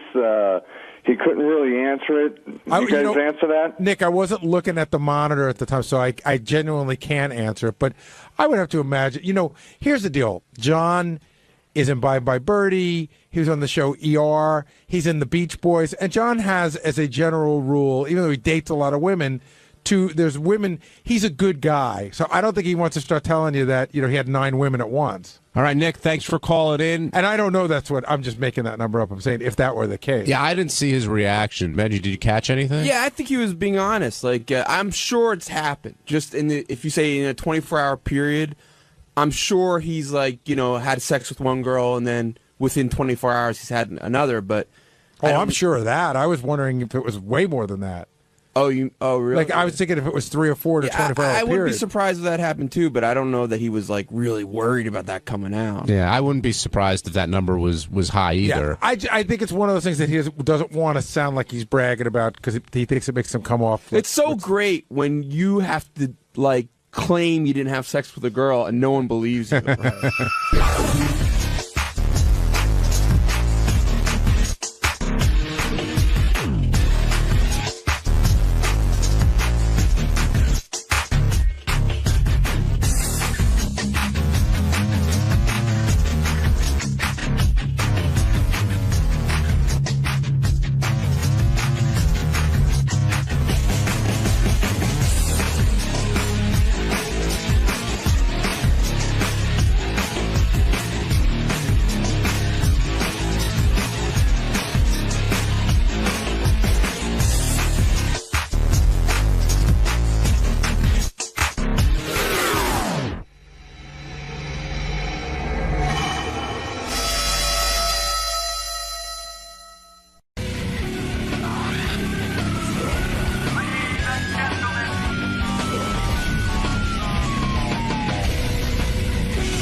Hey, how you guys doing? Good. Welcome back, man. Hey, thanks for having me back. It's good to see you guys, man. So what brings you back to the show today? Got another book, right? I put out a book about Angie Jolie and Brad Pitt. There's too many stories about them in the press, and I wanted to get to the bottom of the story behind the story and find out who they really are. And, a lot of media has been afraid to write about them, and I think it's really concerning. But it's sympathetic. It's very balanced account, and as I'll tell Howard today, if I stand by this book 1,000%, I challenge anyone to prove anything wrong with that book. I'll sleep naked in Times Square for a month. That's how much I've worked, how hard I've worked. All right, man. We'll see you in there. Okay. Peace out. All right, this guy's name is Ian Halpern. He was the book about Michael Jackson, and he predicted that Michael Jackson would be dead, and sure enough, Michael Jackson died. So, what are his other predictions? I think that's it. Well, now he wrote a book about Brad Pitt. His hat on that one. Well, no, he wrote a book about Brad Pitt and Angelina Jolie, and now he says Brad Pitt and Angelina Jolie will be divorced in 18 months. He said, I think 18 months, right? Is that right, Ian? Yeah, I'm making another prediction here today, Howard. Is this the first time you've ever made this prediction? Yeah. Well, Okay. no, I've said within the next 12 to 18 months there'll be toast. And look, my book's extremely sympathetic to Angelina Jolie. It's not some account just for the entertainment of the readers, but she's had a very dark past.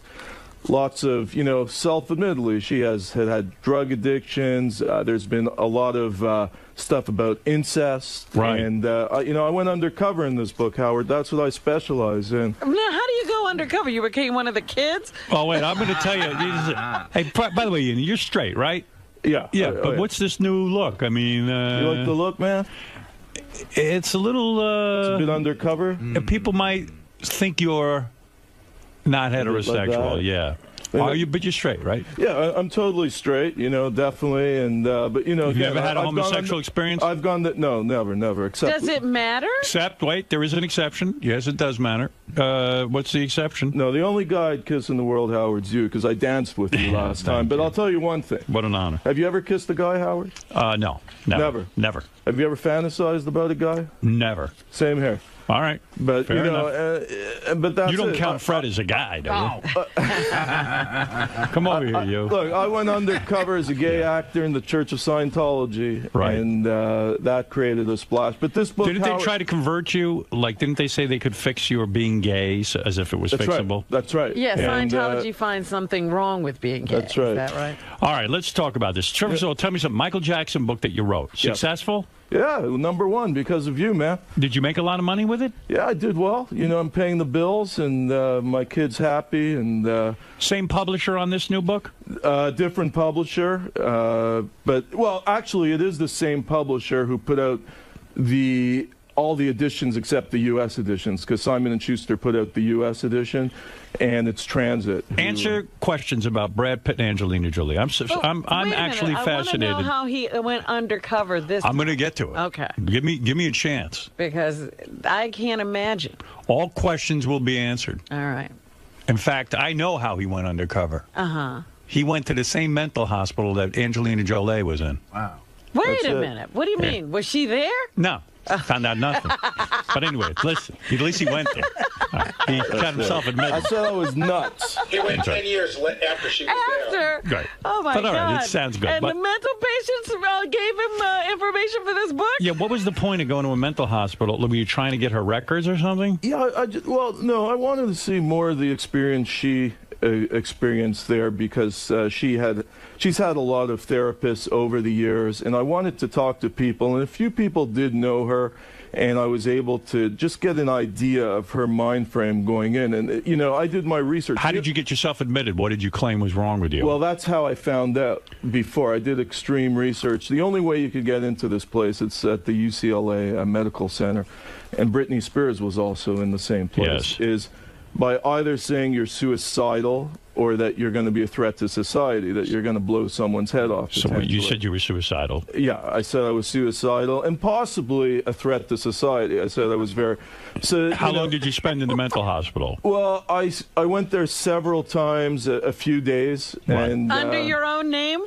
No, I used the name Billy Bob Jackson. Is that true? Yeah. Billy Bob Jackson Billy was Bob your Jackson, alias. Right. But, there's Michael so Jackson much reference and Billy Bob That's Thornton, right. her ex-husband. Yeah, right. you got okay. it, Howard. All right, let's go through this. The most fascinating thing I can say about Angelina Jolie is that for years she was thought of as a kook and a nut. She was wearing blood vials. She was kissing her brother on the red carpet. No one had a worse kookier reputation than Angelina Jolie. Somehow now, when she walks in the room, she's like a princess. She's almost like royalty. People are afraid of her. She's like Mother Teresa, except she has sex. Right. She's Mother Teresa. Who orchestrated this brilliant reversal? Who sat down and said, listen, Angelina, you got to do something spectacular. You got to give $7 to $9 million of your money away. You got to, go ahead and adopt 57 children. I mean, the woman now is like a saint.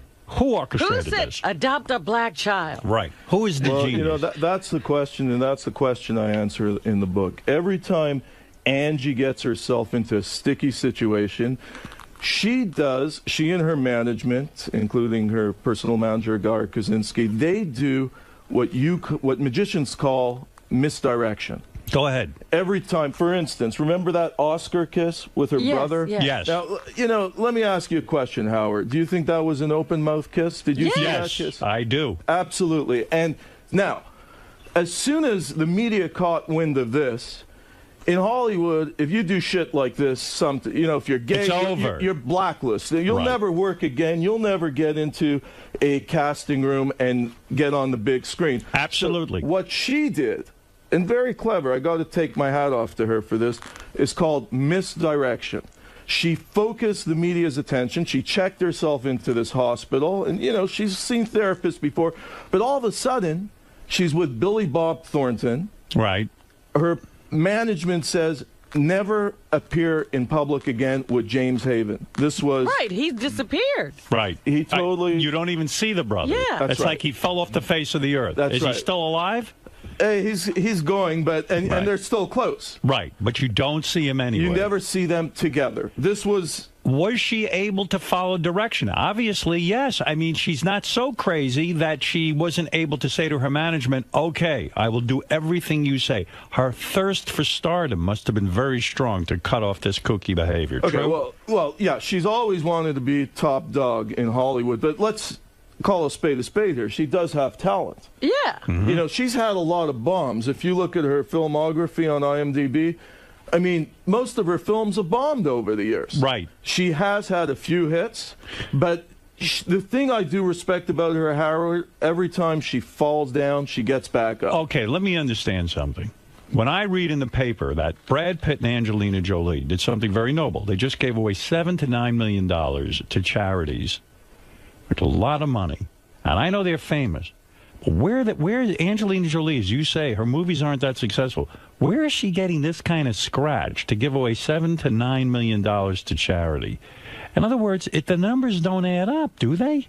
Well, they sort of do, Howard, because you look at their, they do a film a year, they get about 15 to 20 million each a film. Yes. And most celebrities, when they give this type of dough away, it's for a tax write-off. Instead of giving it to the government, they give it away, and most aren't noble about it. Angie and Brad are actually more sincere than most other celebrities about their philanthropy. Is Brad Pitt miserable in his marriage? Well, look at him, Howard. Look at him 5 years ago. Look at him now. The picture, he looks like a wreck.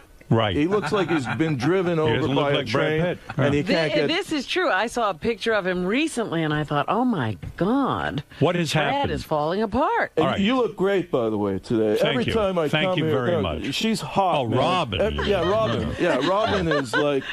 I mean, thought you were talking to me. Let me ask you a question, Robin. Yes, the way you wanna Brad Pitt looks today... Yeah. No, would you shag him? No. She would. He looks like a derelict. Okay, so let's review. He was married to Jennifer Aniston. Was that a happy marriage? No. Yes or no? That was not? Well, they were in love. Was the sex good? No. It was not. No. How do you know that? Because You researched. You were undercover. Over 900 people talked to my researchers. We've talked to everyone. See, Angie and Brad, they're taboo in the book world. They've tried to intimidate authors from doing books about them, and that's what drove me to do this. So when Brad Pitt hit the set of the movie that he did with Angelina Jolie, Mr. and Mrs. Smith... he had a hard-on from the get-go. Okay, so things heat up. They get married. Brad Pitt's okay with the fact that she's got 1 or 2 kids at that point, the Zahara and the other one. Yeah, Maddox. And then they start adopting child after child. Now, I'll tell you one thing. They only have 6 kids. 6. This guy goes from having 0 kids to 6 kids. The guy looks miserable. I mean, and you claim in your book they don't even take care of the kids. Right. They got a nanny. In fact, let me ask you a question. Go ahead. One of the kids calls the nanny mommy, That's right, Howard. Now, so why do they have all these kids? If your kids would call someone else daddy, would you have some red flags? I would have a really hard time with that. There you go. And you know, I was on the Insider and Star Jones and all them. They're saying, no, it's okay. I said, dude, are you guys parents? I'm a parent. Right. If somebody's calling, if my daughter is calling someone else daddy, I mean, it's gloves, Yeah. It's time for you to dig in the ring with them. I will hunt them down. Right. And it's time for you to step up as a man and say, I'm not being here enough. Yeah. So why does she have this compulsion? I still say it's great. She rescues these kids. But why the compulsion to keep having more and more children? What is that? Are they having more? Because, quite frankly, it's 3 and 3 at this point. I didn't realize that until I was reading some excerpts from your book. They have 3 biological kids and 3 adopted kids. That's correct. And they're looking for more? Well, what has happened now is Angie has filed a request in papers to have a 7th child. Wow. But the interesting thing is Brad's name is not on those papers. Right. Now, this is the first hint that... Trouble in paradise. Absolutely.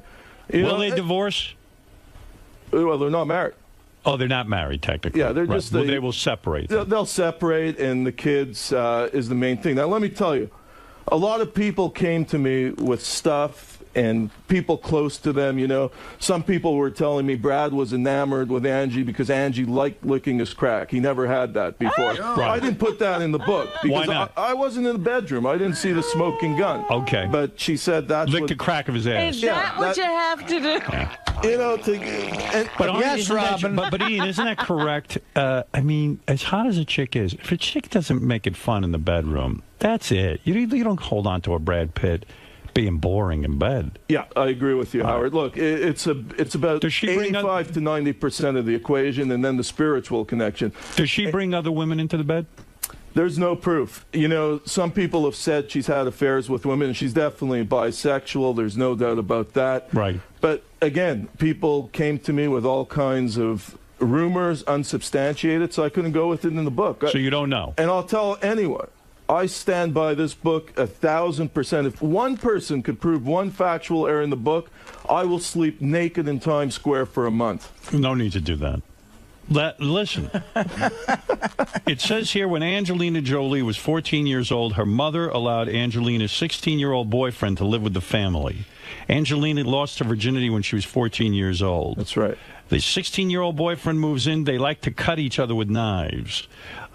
She says, it says in the book, I grabbed a knife, I cut my boyfriend, he cut me, we had this exchange of something, we covered ourselves in blood. That's true? She cut herself? Is that why she was admitted into a mental hospital? Well, she was with therapists even before that as a child. She's been seeing therapists. Why? Why is she so messed up? What's her problem? What's the diagnosis here? Well, the problem is with Angie, they say she could be your best friend one day, and as Brad is soon going to find out, as soon as she decides to turn on you, you're toast. But she, as you said, she's always been, you point out in the book, into self-mutilation and stuff like that.